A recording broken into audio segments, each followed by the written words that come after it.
The biggest takeaway I personally had from this podcast was LS McClain. I don't know, maybe a top level IPF world competitor, champion of champions, just confirming for me what I already knew.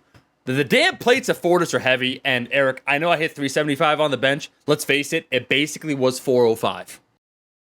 I mean, they're like each plate is at least 5 pounds heavier.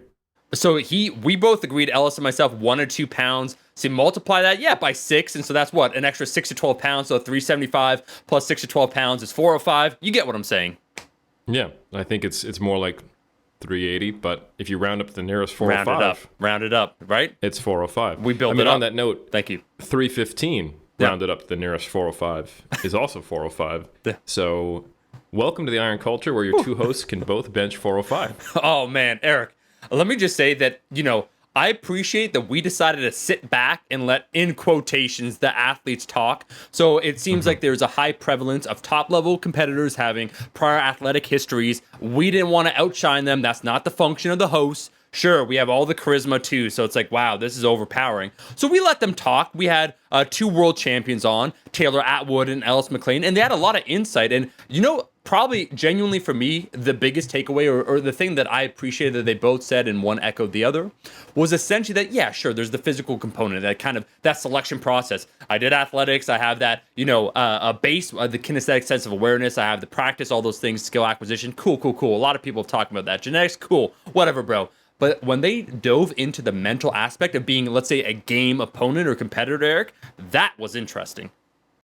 Yeah. So I chose these people like I hand selected them from the ether or something. Anyway, no, I reached out to LS and Taylor in May because I knew that the demeanor of these two gentlemen, when you're sitting down talking to them, meeting them for the first time, and when they're in that mode, the difference between being some of the nicest people I've ever met from going to I'm a shark in the water, I'm watching every move, and if you slip up, I'll bite your leg off, is pretty cool.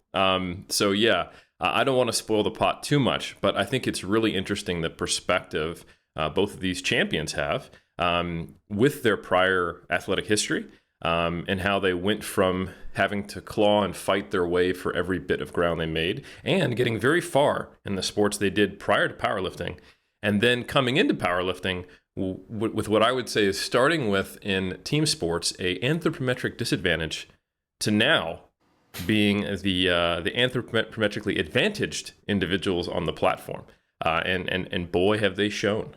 Yeah. What SHONE, like shined, to be clear. Yep. I was going to say, and to be even further clear, what Eric is trying to say is that if you're a short dude, hey, powerlifting, it's for you. That's what we discovered. Eric, you can't help but look like a model. I'm sorry, it's a huge genetic disadvantage. Oh, you're 6 feet, you have great proportions. Oh, I'm sorry, Eric, it affects your powerlifting total. I'm sure it must suck to be you.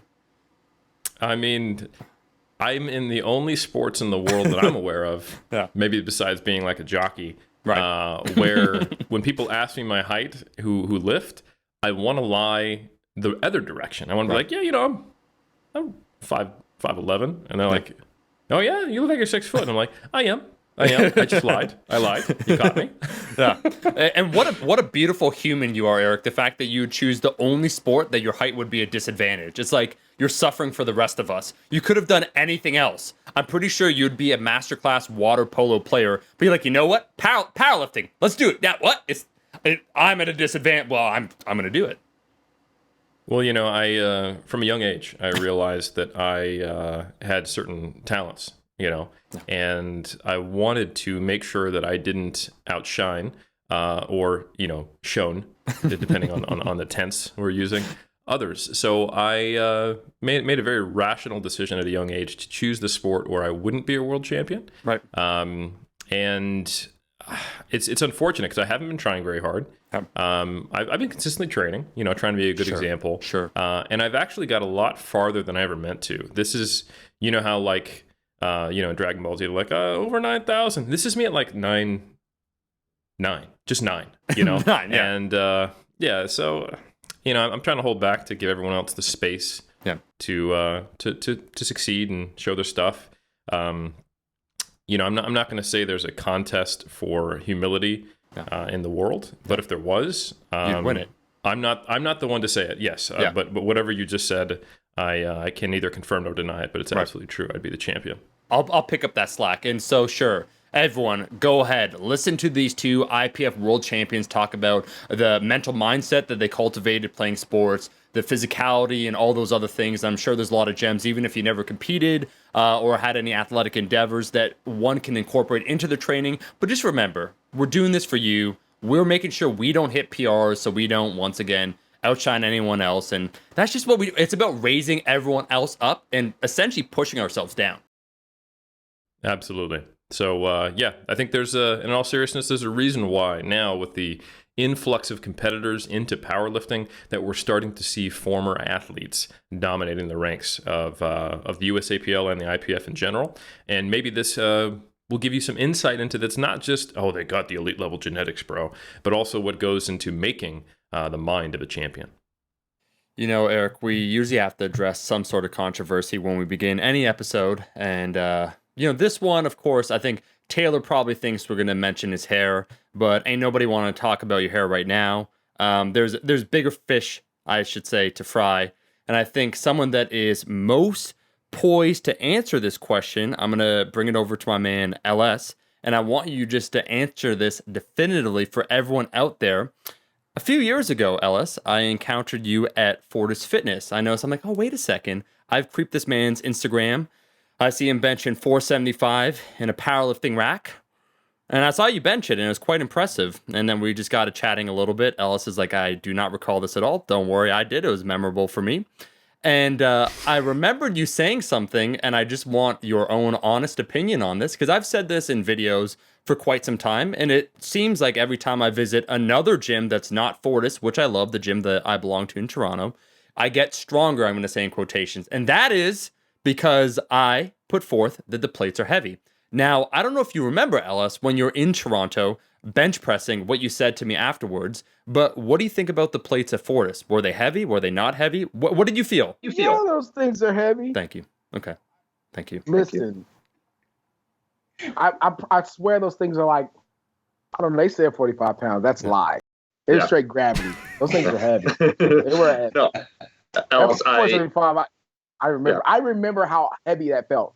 Man. No, brother, can I just say I feel vindicated because I've said, it doesn't matter if I say it. I'm just some, schmuck YouTuber saying like, hey guys, I hit this PR, but trust me when I say the plates are heavier. I remember you hit the 475 and after you're like, whoo, you're like, shit is feeling heavy today. And I told you, so I went up, I said, hey, LS, just so you know, man, I'm pretty sure they're like 47 on average. So you're doing 4 of those per side. That's 8 times 2. Like we're maybe talking 15 extra pounds. And you're like, God damn, that makes me feel a lot better.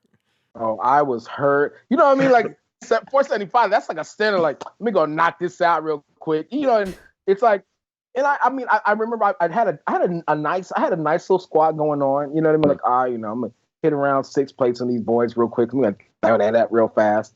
And I was like, well, let me go ahead and knock this bench out because I had to get the training in. And it was like people were there, and people watch you, whatever. I mean, they don't necessarily say anything, but then as soon as you lay down on the bench, like, oh wait, here come the crickets. People are like, I wonder what he's going to do. I'm like, damn. So I was like, well, normally I do 465. I mean, but what's another 5 pounds on each side? Let's go ahead and go 475. You know what I mean? Like, I'm thinking to myself, if I make it look fast, I'm like, oh, he could put 5 biscuits on that thing easy. Bro, I touched the chest. And you know what? Taylor, the feeling like, oh, this feels light today. I'm going to go ahead and pause it a little bit longer. Well, off the rack, I'm like, oh, this doesn't feel too heavy. I go to my chest, like, I'm going to hold this a little bit longer than normal to show my dominance. Bro, when it came off my chest, I swear, my right eye, I just saw white. Like, I was pushing a lot harder than I should have. I racked it, and thank God I'm black, dude, because I'm like, I know I'd have been absolute cherry red in the face. I kind of let the blood go down. I let the blood go down and everything. I'm like, damn, that was a lot heavier than it was supposed to be. The one's like, yeah, these plates, they're a lot heavier than people think they are. I'm like, no shit, bro. These hoes were heavy. They were, oh man. So why have you not made an episode of just measuring the plates, just bringing a scale and just Why have you not? So Ellis, That would get a lot of views. I'm going to tell you this. I actually did that 6 years ago. But the thing is, once again, I'm just some person on YouTube where it's like, of course, like, oh, you're telling me you're stronger than you say you are. A very likely story. Now to have an IPF world-class competitor say it, I feel vindicated. Like, I have nothing else to say in this episode other than thank you, Ellis. I'm good. That is his controversy. Like, now I'm vindicated. Now we can go on with the show. Omar's life now has a meaning. Now that he knows he doesn't bench 330, he benches 334. Yeah. You're welcome anytime, Ellis. Oh yeah. Oh yeah, I plan on coming back, man. I told you I absolutely love Toronto, man. That's right now it's definitely my favorite city. It's my favorite city so far. So yeah, I definitely got to get back there. Welcome anytime. Eric, take it away. I'm done. Like, this is Yeah, it can't get better. You could sign off. Mic drop. His screen just goes black. He's out. Yep. So anyone who's watching, who's visually seeing this, is going, "Oh, this must be the two best smiles in the USAPL men's division," because that's what I've always thought about you two gentlemen is the cheese. It's the highest quality. It's right up there with your guys' Wilkes, now IPF points. But I think one thing that is quite interesting about both of your backgrounds is that unlike some of us quote unquote athletes who, like myself, generally was unathletic and then got reasonably good at lifting weights at a time when real athletes didn't lift weights. And I was like, hey, I'm moderately athletic. With the current resurgence of popularity, not even resurgence, emergence of popularity in powerlifting, we've also seen a larger pool of people enter it, including athletes. And you guys are two examples of folks who have a background in other sports. And we've seen just how much that, I would say, selection process, making it to a certain level, can transfer over to other sports. I remember LS, you and I were talking about this in Austin. I can't remember if it was the first time or the second time, but yeah, we were sharing our I guess our war stories about the 400 meters track in general, and you were talking about your experience with football. And Taylor, I know you also played football. That was a big part of your life. Yeah. So I would love to hear if you guys could share kind of your non-powerlifting athletic resume. Taylor, let's start with you. So when did you first start getting into competitive sport, and where did you eventually get to before powerlifting? Well, first, let me just start off. You guys traded 400-meter stories. Let me just tell a 1-minute 400-meter story. I'm excited. Most of my stories are about 1 minute. I am very fast twitch, and even 100 meters was a long distance for me. So, so we were at a track meet. I ran track as well. And my coach comes up to me 20 minutes before the 400-meter relay.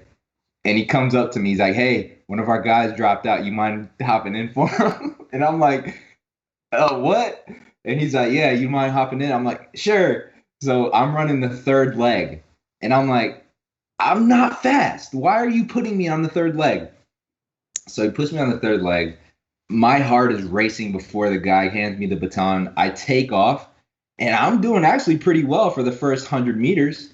And then something like my legs just locked up at about 150 meters.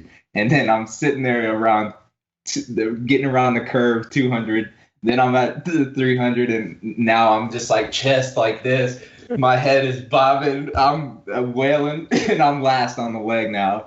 And I'm just dying. And when I get to the finish line, I literally pass out. Like, I fall on the ground, and I'm like throwing up everywhere. So yeah, I'll never do that again. 400 meters was the worst. Absolute worst. That monkey, boy. That monkey comes. Oh my God. God. Just hops on your back and just starts beating you in the back of the head. Yeah, dude. That's terrible. High school coaches, bro, they used to just hoe us like that, man. Just like, oh, we had a guy drop out. You got to go. I'm like, I have to go? I don't know if you want that, coach. Man, I used to, God, man. I hate hearing that on the bus. If they tell you, hey, yeah, by the way, this is what we're going to have on the 400. And I used to say, oh, you 4x4? You mean the 4x1? I'm good. He goes, no, you're doing the 4x1, but we need you for the 4x4. I'm like, what you want me to do for the 4? Okay, cool. Yeah. I'm going to be dead last.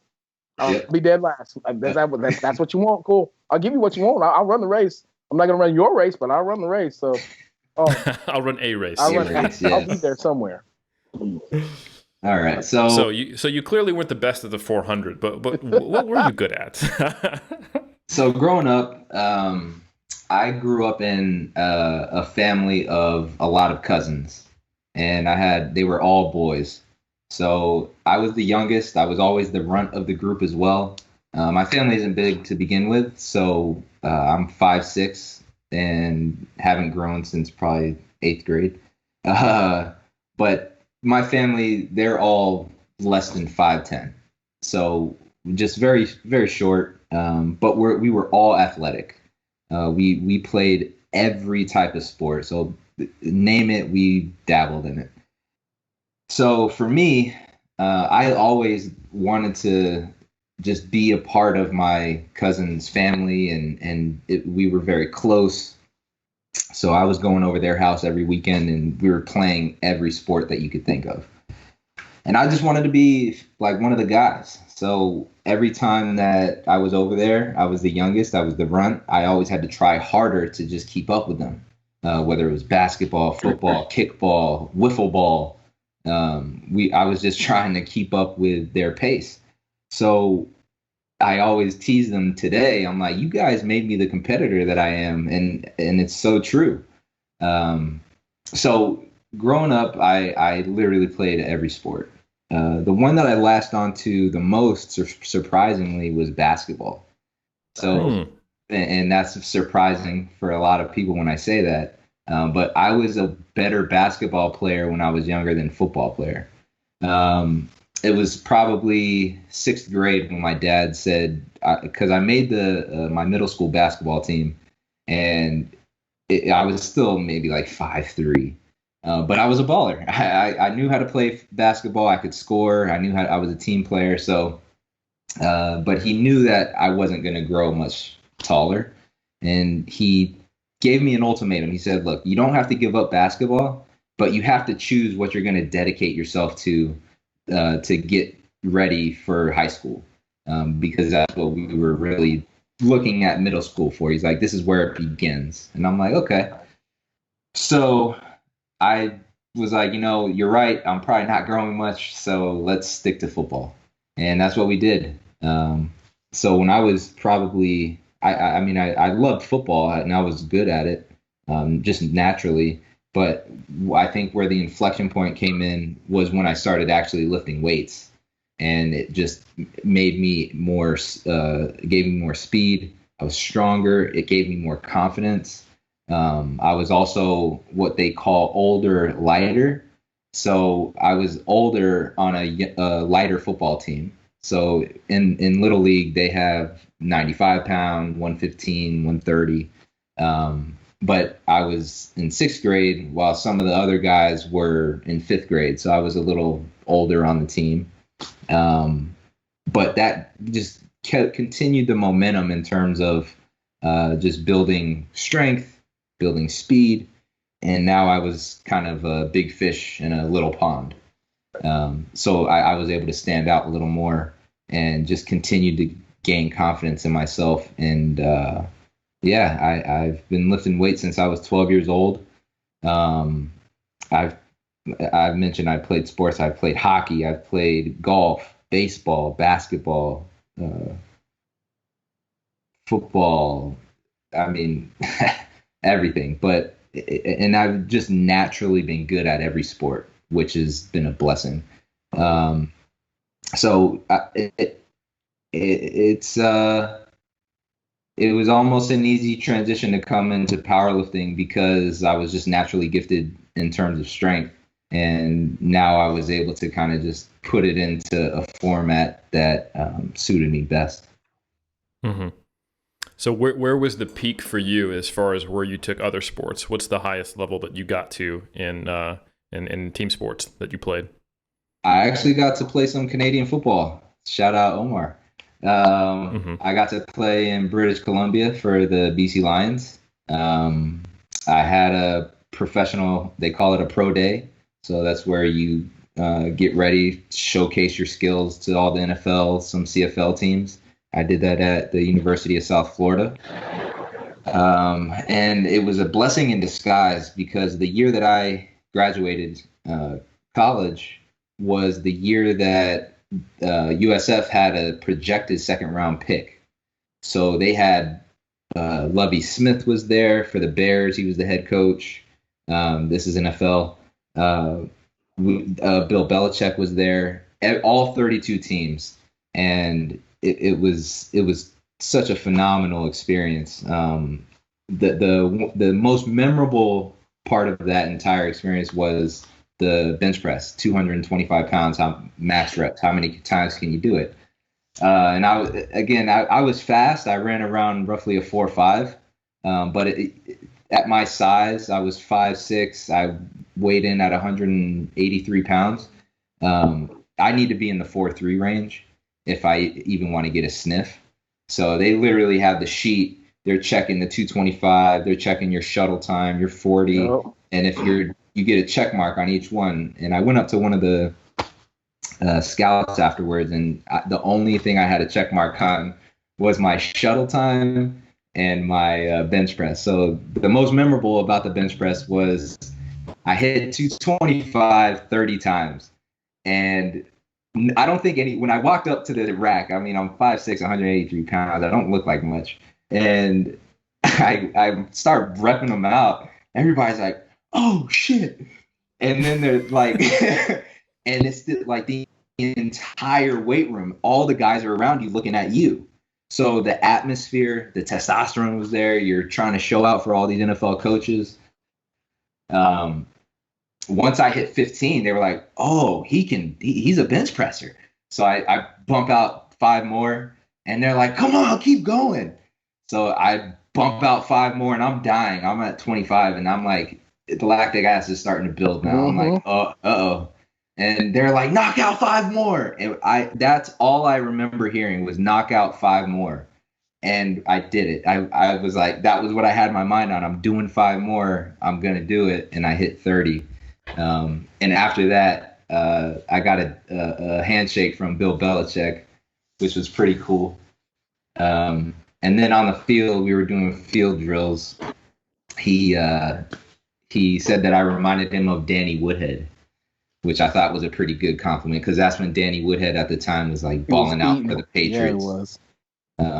So that was cool. But that was like the pinnacle of my sports career was CFL. Mm-hmm. So it sounds like you had the talent, but maybe not the anthropometry to be a football player at the highest level. You could say that, and again, I'd like to think myself that I made it to the CFL just based on hard work. It's just that's what I attribute it to. I was relentless. If you had to see me and what I was doing to get to that point, it was ridiculous. But to make it to the NFL, you have to just be truly, truly the 1% of the 1%. Yeah, and I wasn't. So.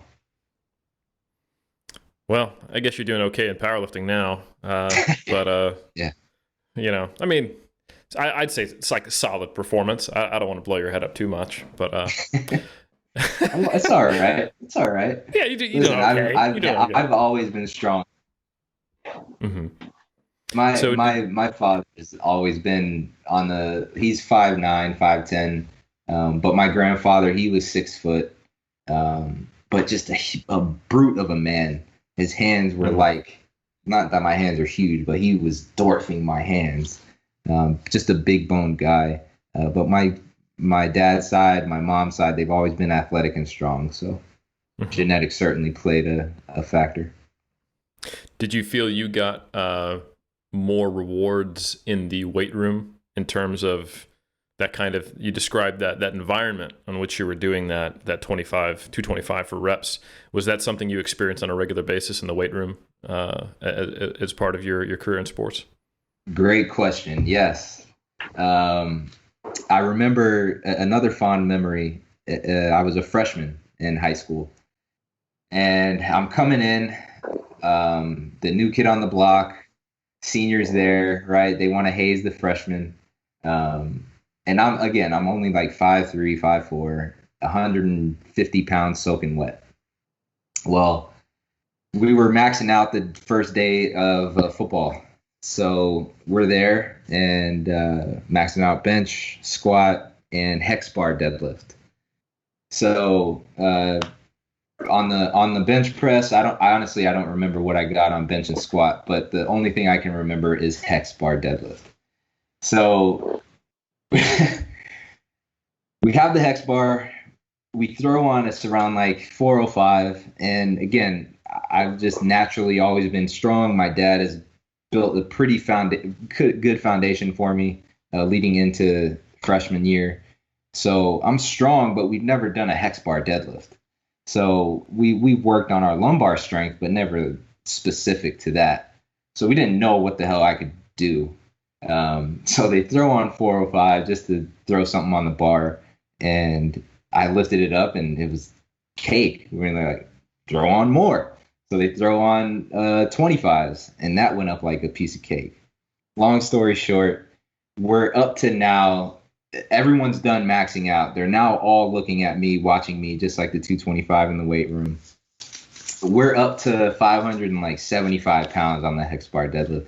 Now, they did allow me to use wraps, like wrist wraps. So I was like, hey, do you mind if I use wrist wraps for the last deadlift? And they're like, yeah, sure, do it. So again, it was 585 on the bar, and I go and I'm like, but I get it up. and at that point, that's when I like solidified myself in the group as like, okay, this guy, he's for real. So yes, it was, it's been like that pretty much. Once I solidified myself as that guy, it was like that my entire football career. That's really interesting. And we'll come back to that. I think there's something to be said for finding the place you can get rewards in a group environment, really motivating and pushing that forward. And I do want to come back to that, but LS, I want to hear your journey athletically pre-powerlifting. Pre-powerlifting, I'll try to make it quick. Obviously, we got all the time in the world. No need to be quick. Man, I've told the story a few times, man, and I don't know. I grew up in West Texas. Football's king. Football is God. You you don't play football. I mean, what are you doing? What are you doing? You're not doing anything. So, basketball I love basketball. I mean, it is my favorite sport, to be 100 with you. Clearly because I like football, but I mean, when I played, since I'm older than Taylor, like when Taylor played, that's when they started making dope cleats. Cleats were fire. They really started. Am I lying? No. Dude, that's when I was. When I played, they were just like starting like, all right, some cool cleats here and there. Part of me didn't like football because the cleats were trash. And where I played, you couldn't be a running back. This made me so mad. Running backs could not wear anything but high tops. I'm not a high top kind of dude, bro. I'm a low topper. I got speed, son. You know what I mean? But they didn't care. Like if you're running back, you know what I mean? You had to wear high tops. And so having these big, clunky, ugly, like black and white Nike high tops, I still have those back home in my parents' house. I didn't like the way they looked, but with basketball, you had so much swag. So while I wasn't built like a hooper, I could hoop. You know what I mean? Iverson was my favorite player. You know what I mean? So like, it is what it is. Like you couldn't see me on the court if you tried. I had bunny rabbits. I could jump. So it was like, through school, it was just one of those things where, like I hated weights, and I knew that with football, you had to lift weights, but I could not stand weights. I avoided them like the plague. But what my dad had me do is my dad was a huge Herschel Walker fan. He had me do Herschel Walker workouts. So it was all body weight, just push-ups on push-ups on push-ups. And every week we would add 5. And I remember he's like, all right, well, when we get to 1,000, we're going to start over. We're going to put weight on your back. I'm like, what? Okay. All right, whatever, and so my first, I guess, introduction to weights was really putting like a 5-pound plate on my back as I just pumped out push-ups, and I would do just body weight squats, and I would do like squat thrusts. I guess people call them burpees now. But that was all I did, and I did my ab and my core work, and for me, I I think my dad knew early that like I wasn't gonna be this tall dude, while literally all of my family, I mean, my little cousins, I think the shortest little cousin I have is like 6'3". Like everybody's monstrous. You know what I mean? My mom's like 5'9", my dad's like 5'10". I'm like, oh yeah, we about to eat. We're definitely gonna be taller. But me and my sister straight runs. So it wasn't when it wasn't. I think my dad knew like early on that I was gonna be shorter. But like when I was growing up, like my grandma and my aunts, they used to call me Bam Bam all the time because I was strong. And I just lift up stuff and throw it around. So I was like, I guess my dad's like, well, we can key into that. My on all sides of my family, everybody was always fast. So maybe I'll be faster than my dad. My dad was like, he was All-American trackster in high school and, a state champion, trackster and as well as like an All-American football player. So I'm like, all right, cool. Well, maybe the apple hasn't fallen too far from the tree. I may still have some sports, some sports ability in me, but I just won't be as tall. And so he kind of, keyed into that. So, again, being older, that old way of thinking is like the more weights these kids lift, the slower they're going to get. They're just going to get big and slow. So it was just all body weight stuff. And I mean, for a youngster, I guess I could go. I don't know. I mean, when you're little, if you just have just a bit more muscle maturity than the next kid, you're gonna.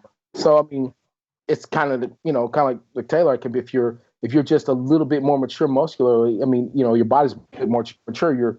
You tend to kind of smash on kids. And so I mean, I did that all through through like Pop Warner football and all that stuff. And then when I got to middle school session, that was the first time they were like trying to make us lift weights. And I remember I hid in the bathroom, picked my feet up in the stall so they didn't know where I was at. So I didn't have to lift any weights. I was like, I already know, I knew that I was going to be short. Like, I don't want to be any shorter. I don't want to stunt my growth. I mean, I'm not going to grow that much anyway. And so I just hid in the bathroom. And one of my coaches found me, goes, all right, you don't want to squat because I didn't want the bar on my back. Screw that. You don't want to squat, fine, but you got to do bench press. I'm like, oh, man, what's a bench press? So it's like, lay on there, grab the bar, push it up. I'm like, all right, cool. So we're maxing out. I remember maxing out. They're like putting the 45 on the bar, and I pressed the 45, and that was like it for everybody. Like, all right, 45. That's pretty fast, McClain. Can you do another one? And I don't know. So they put a 25 on, I press 25. They take 25 off, they put another 45 on, so it's 225. I press it.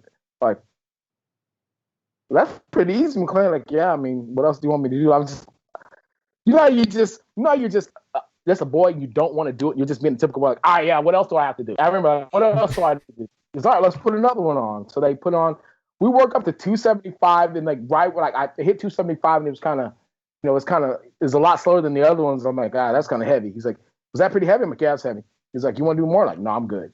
So I guess, I mean, I don't know what max was going to be, but I mean, as far as I was concerned, I was a seventh grader that pressed 275. And I remember I went to the high school because we could work out at the high school with the high schoolers. And I look on the wall, because all high schools have like the record wall. And I remember the running back at the time, his record was 315. I'm like, that's it? These guys are weak. So the only part that made me want to lift weights just a little bit was just to do the record so I could beat people. But I still avoid the weights all the way through.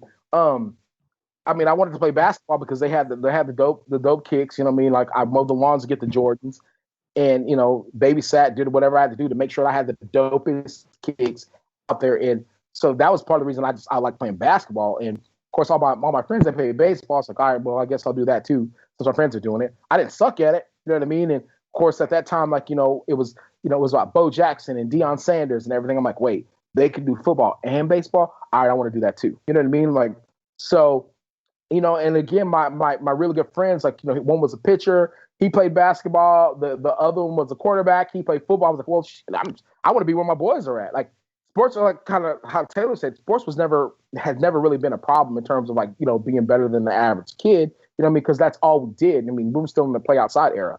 So, I mean, we played outside, and, most of the time you're going to throw a football, or you're going to throw a ball, or you're going to run around, or you're going to play home run derby, so that's literally all we did. We just played outside all the time. We were pretty much country kids.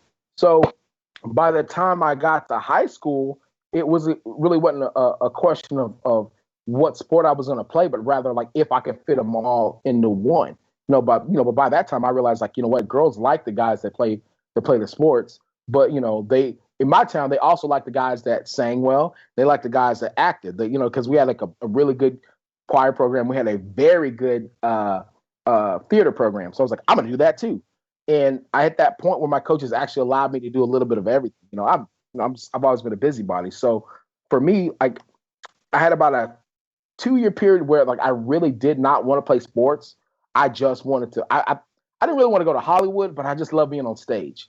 You know what I'm saying? And so my pursuit for a couple of years was like, all right, I'll do this football thing because I'll keep people happy, but I really want to go to University of Texas and get into the theater program. I want to be an actor on stage. I don't want to go to Hollywood. I want to go to Broadway. And so that was like my thing, like my low key passion I really wanted to pursue.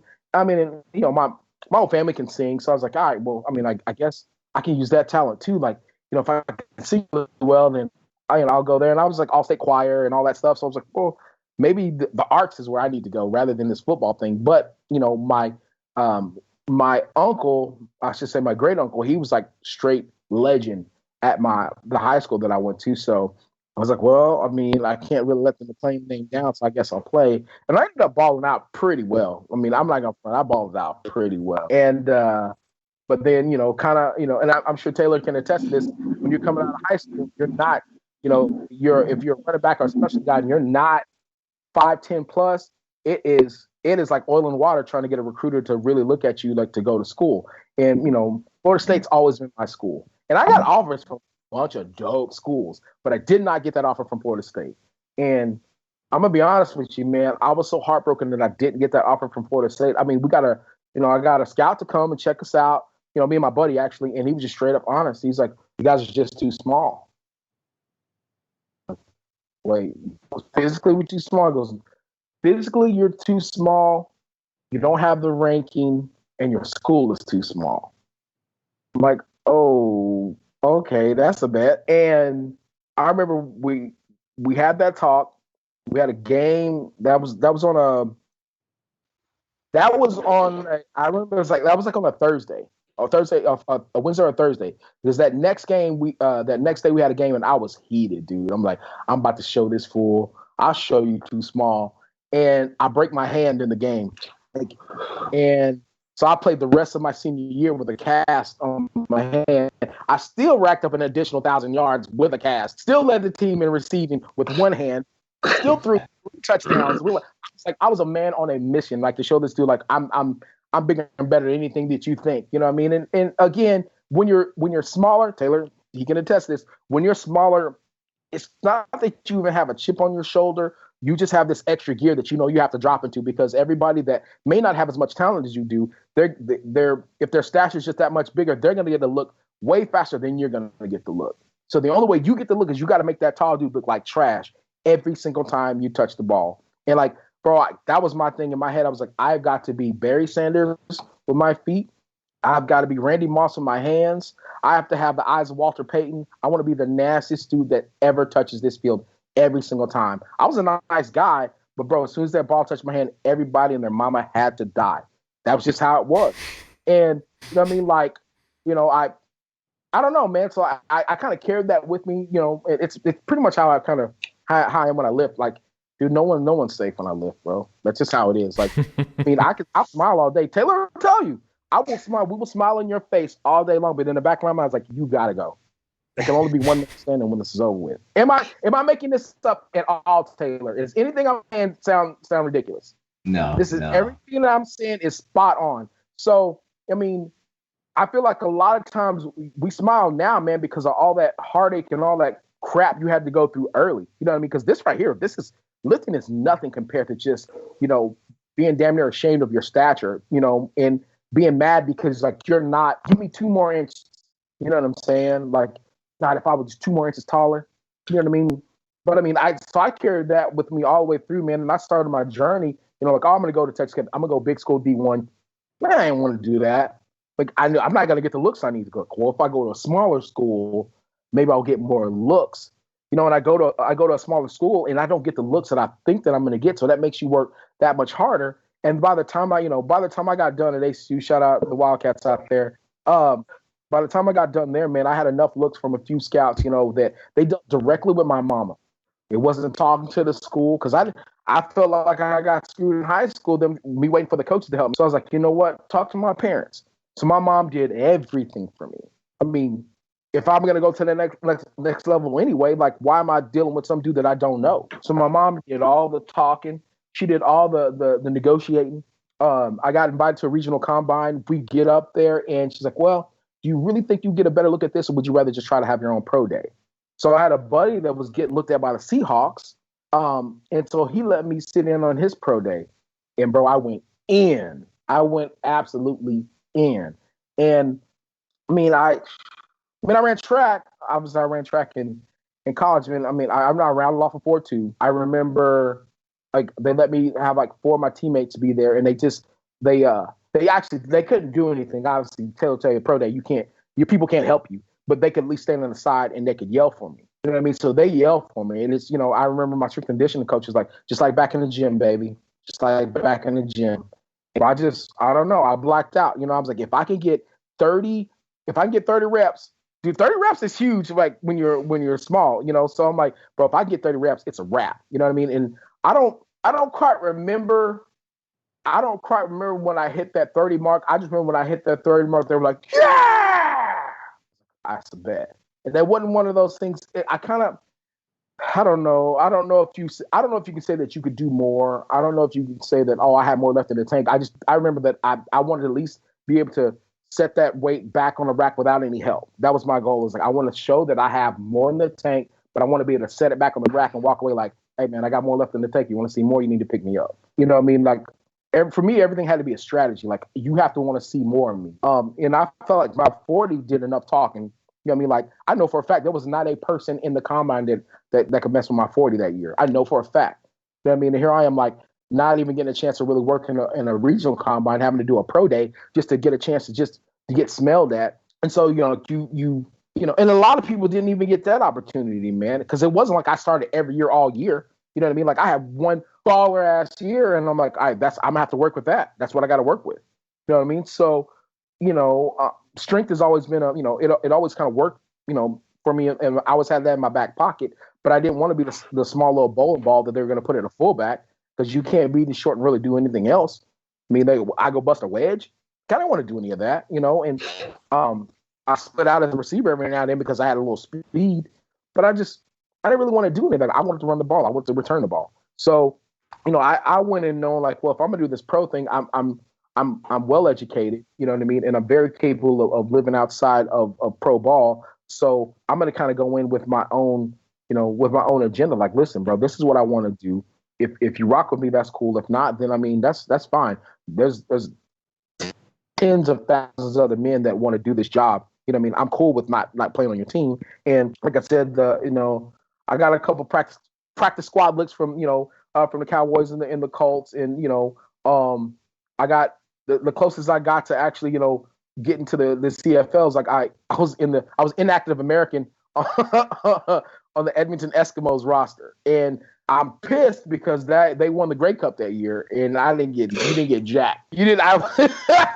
So that's just about as much, and I guess as far as playing ball and doing the pro thing, I mean, to be able to even get past high school is a blessing in itself. But to be able to take it to the next level, even if you never step out on the field, even if it's practice, even if it's like, hey, your name's written on this roster, whatever. I mean, that's more than 1% of the 1% even get an opportunity to do. So when Taylor, being able to, to get to the CFL, man, like, bro, that's such an accomplishment. You know what I mean? Especially being on our end, like you can't necessarily come from a small stature, small school, all odds stacked against you and especially in a specialty position and really get a shot. It just doesn't, you really have to create that opportunity. So I think kind of boils over into the power thing. Like, all right, well, in the football thing, you play a team sport, and in some ways, it's in someone else's hands. Your future, you know what I mean? Mm-hmm. And there's a lot of moving parts. But in this lifting thing, bro, it's just me. That's it. I mean, and surely I have my coach, and and I have the protocol that I'm to follow. But at the end of the day, dude, like I don't have to wait on anyone to get anything done. If coach decides he don't want to send that program in, guess what? I'm a grown ass man. I'm going to ask you for it or I could do it myself. But I think a lot of that you tend to think back on, I was the fastest man on my team. I was the strongest man on my team. I'm not necessarily the fastest, the strongest out here, but if I work hard enough, I can be the strongest person to step out on this platform. It's very likely that I can be the strongest man at the time. When it counts on this platform.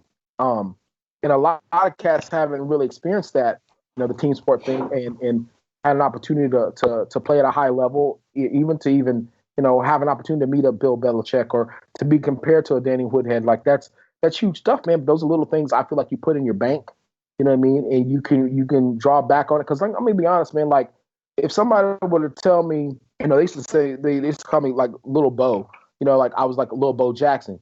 Dude, I used to think about that all the time when I played. I used to think about that all the time when when we were in practice, like, man, dude, what if I were like Bo Jackson? What does it take to be like Bo Jackson? And you forget that Bo Jackson is the outlier, all outliers. Oh man. But you know what I mean? The stories about Bo Jackson. But the thing is, like, that type of stuff gives you hope. It gives you, like I said, it gives you like this extra energy that, when you're, when it's 4th and 1 and somebody's like, hey, McClain, you're getting the ball, like, say, what? Shit, it's Bo Jackson time. Like, I would just tell myself all kind of stuff. I'm sure Taylor's got a million stories he could tell the same way. Like, like when it's go time, like, yo, Atwood, we need a first down. Bet, give me the ball. Like, it's no question, and so you never lose that. You never lose that swag. I'm gonna be honest with you. You never lose it. You know what I mean? You just don't get a chance to use it as much. And so with powerlifting, it with powerlifting, I feel like it's an easy crossover because that same swag that I had when I was on the field, like, bro, give me the ball. All you gotta do is give me the ball.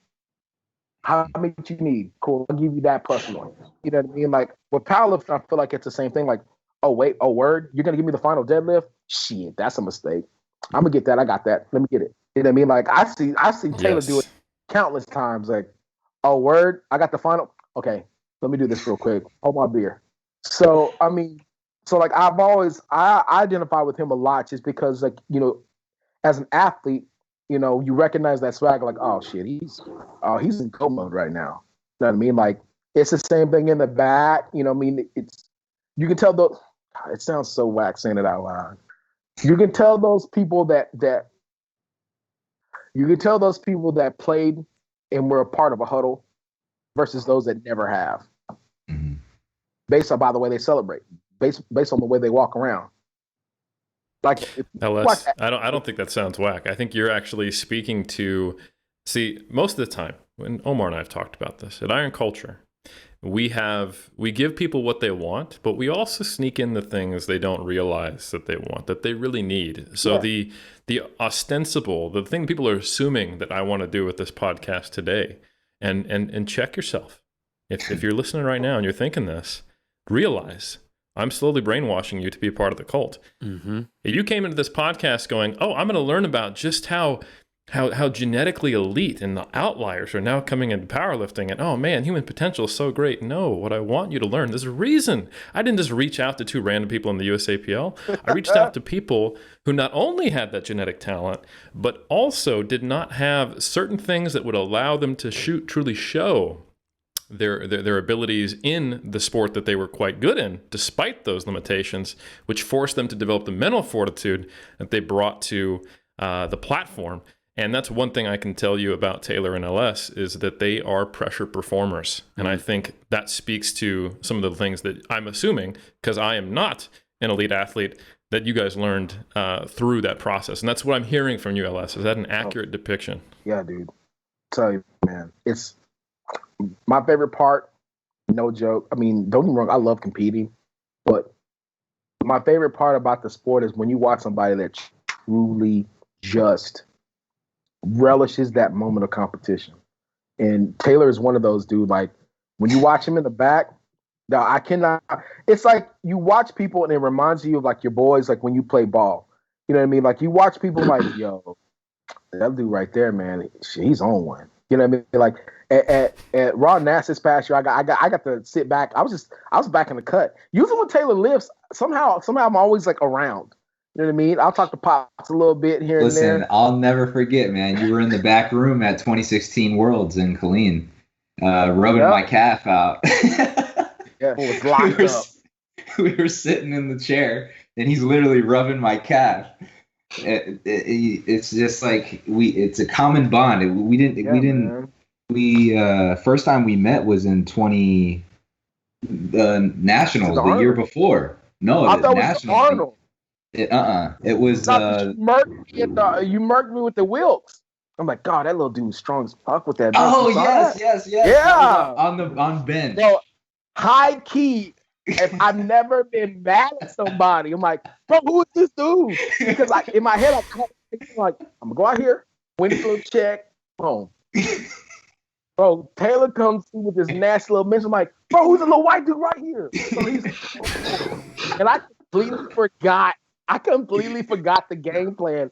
I just remember I looked up, I was like, dog, who's this little white boy right here? This dude is cold. And so, Eric, you know how I am, bro. My attention span is like that at competition. I'm bouncing from four. I just started watching, like, oh, he cold. Watch. Look at the setup. Woo! Okay, it's my turn. I got this. But at that point, it's like, I'm not even worried about winning that top check. I'm like, listen, man, either I'm going to lose 45 pounds between now and my next bench. I'm going to put on 45 pounds on this bench. That's not going to happen, neither one of them. I mean, it's cool getting a second place check. I mean, that place for entry fee and our travel, we're good with that. And so I just remember like, he goes up. I don't even, it was like, what was like 415, 420? That whole flew. I was like, you've got to be kidding me. Like, yeah, we ain't finna get this check. I remember looking at it, I was like, we ain't finna get You know what I mean? But I was just like, it was just, he was just nice with it. And I don't know, man, for me, like, I always, you always tend to enjoy somebody that enjoys it as much as you do. You know what I mean? And I just, with a lot of dudes, I'm not gonna lie, some dudes I don't really rock with because I'm like, I'm running around being crazy. Like, why, bro? You're taking away from your performance. You're putting on a performance before it's time to perform. You know what I mean? And but you meet some people like, they just with Taylor, you see him, he'll get hype a little bit, he'll get hype. And then either somebody will make him sit down or he'll make himself like, oh shit, I need to calm down. You know what I mean? And he'll rein it back in. I'm like, I know that's bro, like you get a good squat in, you know what I mean? You walk in the back like, oh, it's a wrap. It's game time now. You know what I mean? I liken that to, honestly, that's when you get a first down. That first down you make in the game, like, ooh, it's gonna be a long game, boys. You run back to the huddle like, hey man, calm down. Like, you got it. I'm ready for the ball. I mean, it's the same thing. So like, I actually got a chance to really kind of like watch him this time. I mean, because normally I'm like, I got to get home and chill. Before I left, I was like, you know what, man, I'm good where I'm at. I had already decided I wasn't planning on trying to go to Belarus anyway. And so I was like, I'm actually going to have a chance to enjoy this dude. And I just sat back in the cut and I just watched him. I just sat down on the bench and I just watched him. Taylor goes and he gets his squat in. Nice. Gets that second one in. Boom. He comes back out of that second one. Like, woo! I forget what he said. He just yelled the shit out loud. And like all the 74s were like, what is that was saying over there? I was rolling. I was, oh, I told them y'all boys ain't ready. Yeah. That's quote unquote, y'all boys ain't ready.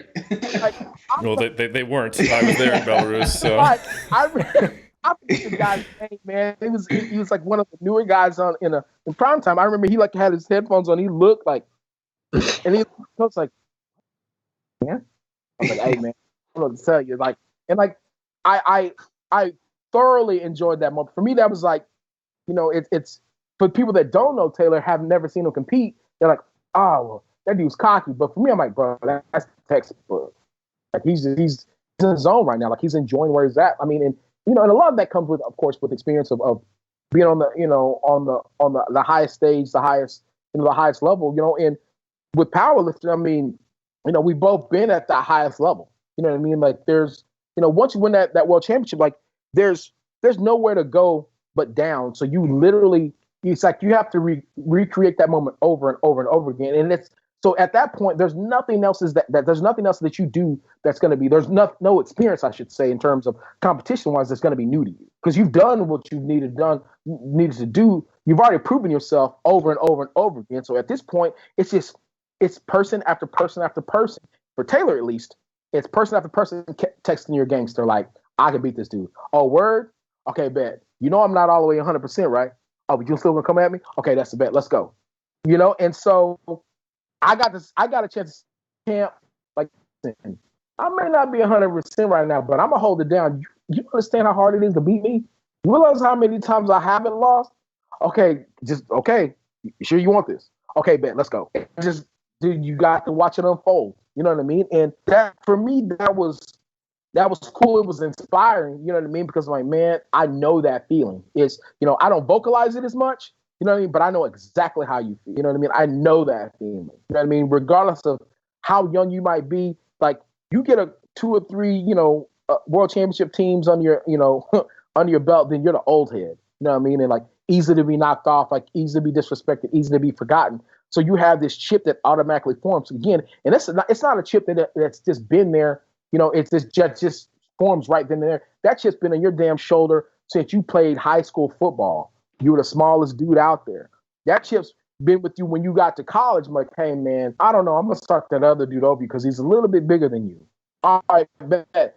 That happens when you're like, are you gonna try to go pro? Have you seen your stature? Are you sure that chip's been with you from day one? And you never lose it. Like, all they do is it just changes your focus changes from the dude, across the goal line from you to, a dude across the platform. That's it. So I'm telling you, man, like, I have a lot of favorites to watch, but I mean, like top 3 by far. Taylor's probably my favorite person to watch because it's sheer entertainment. Don't say execution. That 'cause I'm here, LS. Would rather be said behind your back or to your face. That's all I'm saying. I appreciate it, man. Thank you. Man. And I mean, let's be 100, man. If you look over the years and you look at the numbers, the Carfax speak to Atwood. He performs every time, over and over and over and over. You can be great. There's a lot of great guys out there, but I mean, there's a lot of great guys that aren't as consistent. You know what I mean? Like he's been consistent. Can I ask you about that consistency real quick? I'm hearing a lot of value placed on that earned confidence, that swag, that killer instinct. I specifically remember, LS, how angry you were one time when you didn't get to go out and deadlift what you wanted, and then you ended up winning the world championship title that year.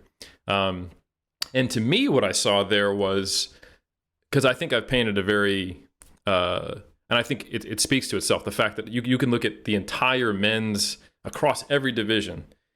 Every single one of you in the USAPL at the top have played sports at either the collegiate or even entry-level pro, like almost got there. And that's, so it's undeniable this is largely a beneficial thing. The attitude developed, the experiences, that ability to perform under pressure and be consistent that you talked about. But I wonder, are there some elements where that killer instinct needs to be directed in an appropriate way, where if that fire, that drive doesn't have the right kind of direction, it can lead you astray. So I guess I want to ask, and I want to say this is the truth, have you found that some of that competitiveness that you develop from team sports, does it ever cause you problems as you've adapted to an individual sport, like from say football to powerlifting? You got it, Taylor. You got it. I would say yes. It's a double-edged sword. Yeah. We, as competitors, I mean, I think we're all competitors here in our own respect. But in terms of the way that I present myself, LS hit it on it earlier. I can come off as a potential asshole or cocky or overly confident. And yeah, sure. You look at me on the platform. I've trained because I only do 2 meets per year, which is nationals. And if I win nationals, I go to worlds. Those are the only meets I'm doing within 12 months. So the training leading up into a competition, it's like no other. You've put your body through hell, and the training itself and the potential setbacks that you've had, and the having to be on point with sleep, with diet, checking in with your coach, squat, bench, deadlift analysis. So there's just so many different factors. So once you get on the platform and you actually realize your strength that you knew you were capable of. Come on now. That point, there's just something inside that is so satisfying. And I don't plan any of those outbursts after I hit a third attempt. It's literally just a built up happiness and the frustrations and every little ounce of energy I put into this competition exploding. Yeah. And that's my natural reaction, and I'm controlled with it. First attempt, it's natural to just, you got to get one in the books. Let's go. Yep. Second one, you have to mentally prepare yourself because it's a little heavier. And then on the third one, it's just full throttle. Open it up. Let's see what you got. So I would say, like, when I go into the back room after a successful third squat and it flew how it was supposed to, I just set the tone for myself, and I'm now saying to my competitors, you guys better be on your A game, because if you're not, there's not a chance you're even going to touch me. And whether you want to take that as cocky or confident, you can take it as it is, but that's just my mindset going into it. And I'm out of powerlifting, I'm not being competitive at all. I just want to have fun, have a good time. I'm a nice guy, I think. But again, when you're in competition, there's this switch that I put on, and I'm able to turn it on. Very few people are able to do that, but I can flip that switch when I need to. Yeah. And in competition is when I do it the most. Yeah. But it's certainly bitten me in the ass numerous times with competitors. Like a lot of my competitors now, once they've seen me in person, because they only potentially communicate with me over social media because we don't live in the same area, I could probably come off as an asshole because you're my competition. After the competition, you want to talk to me all you want? Yeah, let's do it. But the only time that I'm able to really have interaction is during the competition, and I'm whooping their ass. Now, after the competition, they don't even want anything to do with me.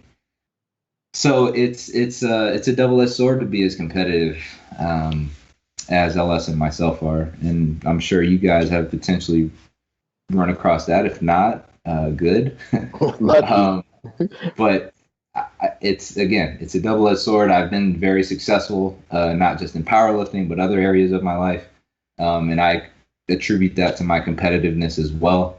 But it, again, has isolated me to a certain extent with certain groups and people. So, LS? It's only got me in trouble a couple times, but I can't say that mom me a coach. And again, a lot of that is just like I'll lean on team sports a lot for that, because coaches, they coach and they teach and they praise being coachable, and whether or not you want to consider it like I'll just do what you want me to do, or if you're doing what they need you to do for the greater good of the team, whatever you want to call it. I just always pride myself on being able to do whatever I was told, whenever I was told, however it was told, and being able to do it to the best of my ability, better than the next man. So when it came time to, when it comes time for competition and everything, like how I am, Eric. I don't want to know what the numbers are. I don't care. Just tell me where to go, tell me what to do, and I got you. I feel like my job is to be an athlete. You know what I mean? And I spend 20.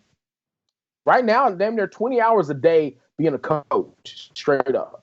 Like coaching my people, make sure my people are on point, make sure my cheer girls are on point, all that stuff. I spend all day being a coach. I mean, And you know, I get a couple hours, you know, every other day being able to go in that gym and just doing what I'm told. And let me tell you something, man. For me personally, I absolutely miss being able to like strap. I miss it every day, like being able to strap up my helmet and just go and crack somebody in the forehead. I know I can't do that anymore, but I do know that like that feeling of like, all right, coach says I need to do this, this, and this. Awesome. I put in my head mentally what I need to get done, and I go and get it done.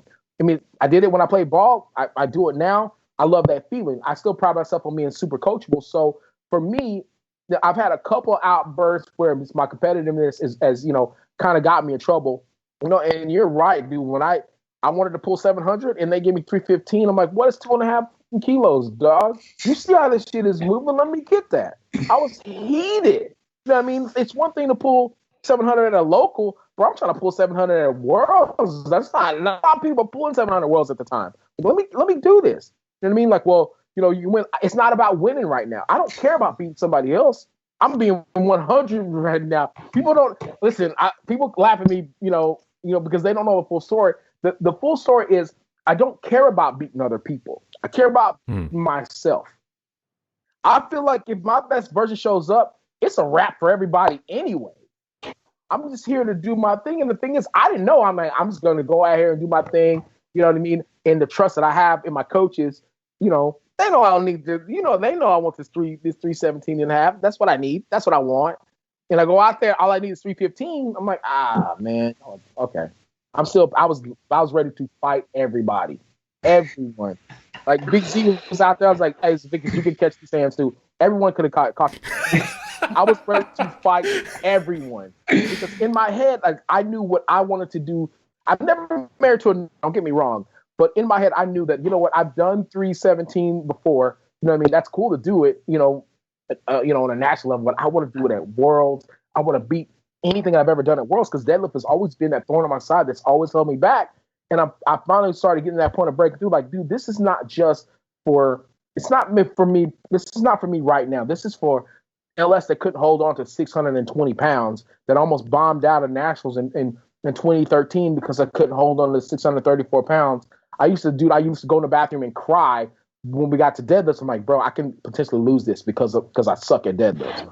So it wasn't about anything other than beating the dude that I was before. And I didn't get a chance to do that. Dude, I'm telling you, any man that is not passionate about beating their better version to be the best version, they don't need to be doing any type of anything. You need to, I don't know.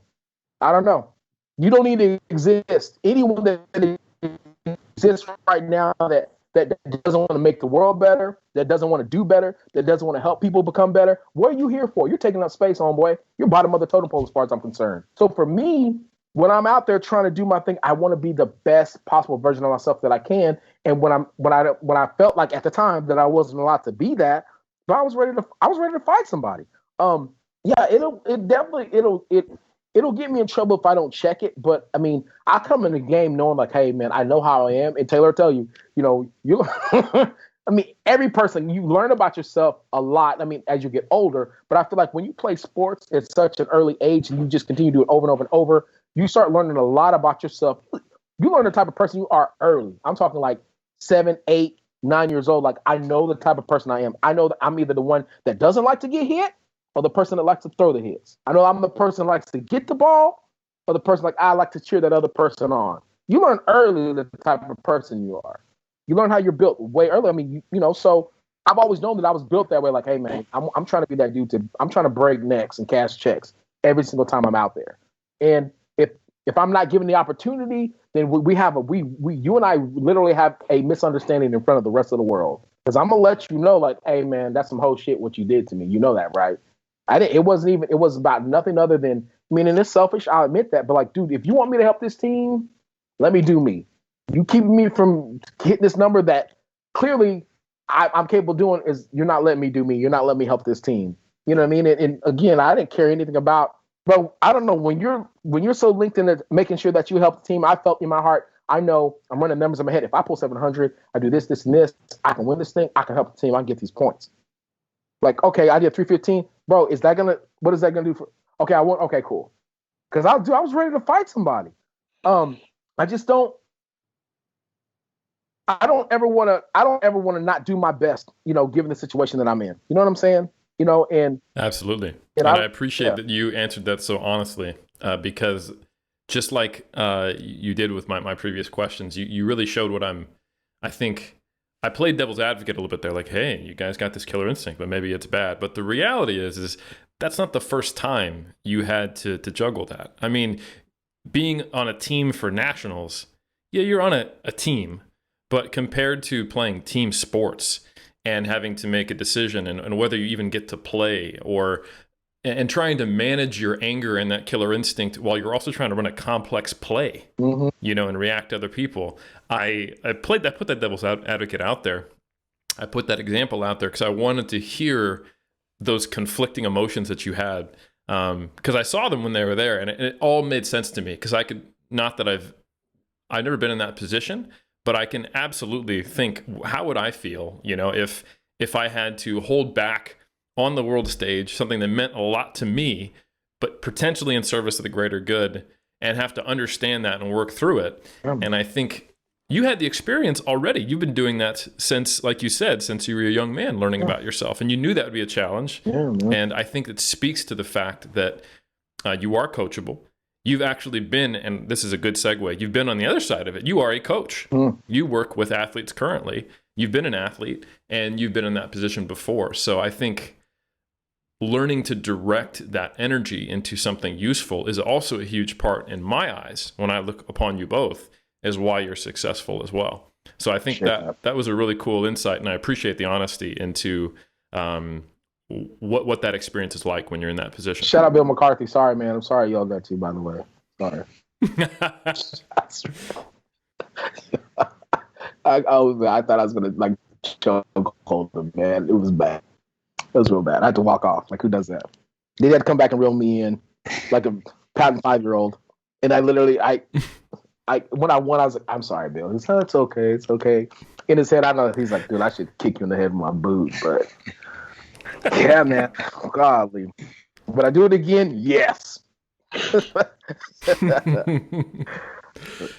Omar, I've been handling a lot of these thoughts and discussions. Do you have any thoughts on this discussion thus far? Right now, I'm just traveling with my internet connection through time and space itself, relaying and hearing everything. I feel like I'm Coop in Interstellar, where I'm seeing the future happen right before my very eyes.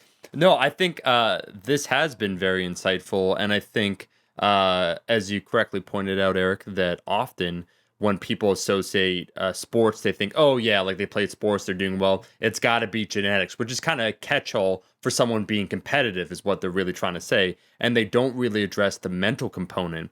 And I actually, Ellis hinted at it where he said, I can tell. And he said, Taylor, you know that. So I want to ask the question to Taylor. The various types of competitors that you see at the international or high level stage, and what are some of the qualities we could talk. Then I'll open it first with Taylor, and then bring it over to LS, that differentiate or make a competitor a consistent winner, or someone that is able to perform at that high level, where you said, kind of, Eric, you coined the pressure performer.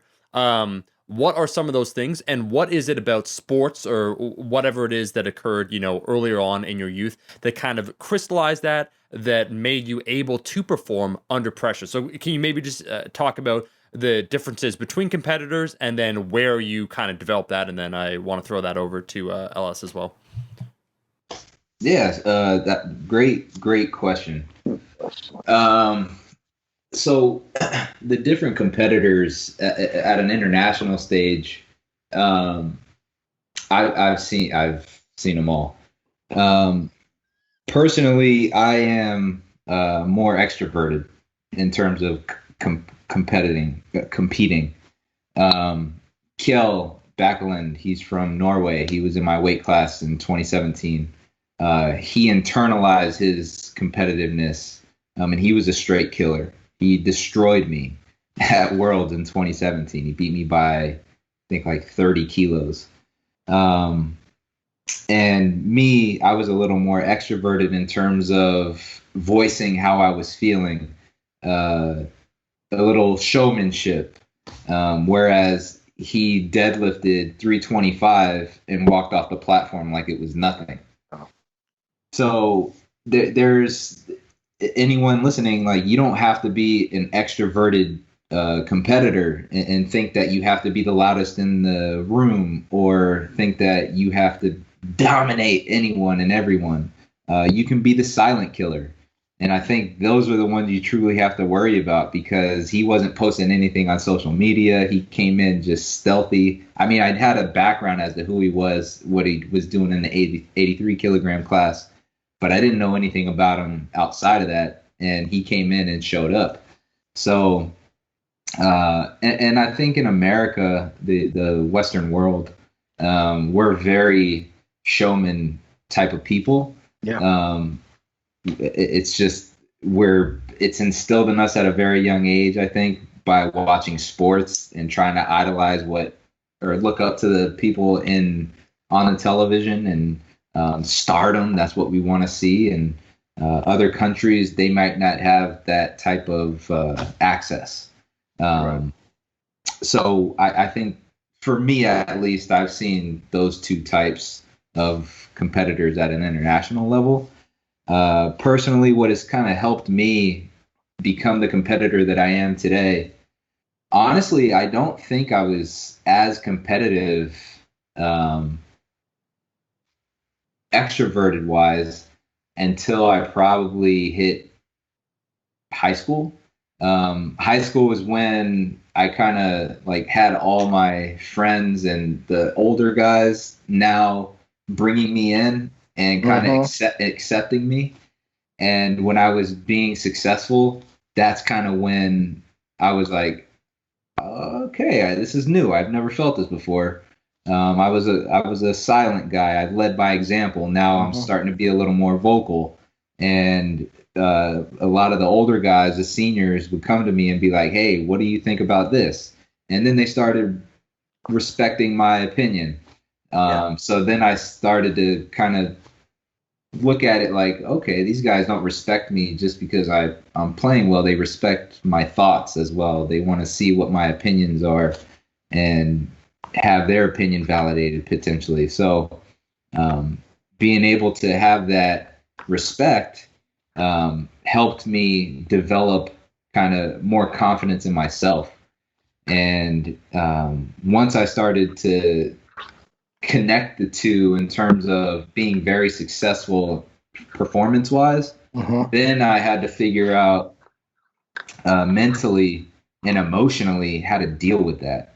Because being on the football field, being in the weight room, lifting a ton of weight, it was very, at times, it was just draining me in terms of energy. Yep. So I had to figure out a way to kind of calm myself down, be vocal, because I was on the football field. I'd run 50 yards. I'd see a guy not blocking. I got tackled, and I'd come up to him and be like, what the fuck were you doing? And I'm wasting energy that way. Whereas now I have to calm my rage, relax a little bit, take a step back and be like, hey, what happened on that block or on the platform? After a first attempt, it moved very well. And like the rage, I can feel it. The adrenaline is rushing. I've learned how to cope with that.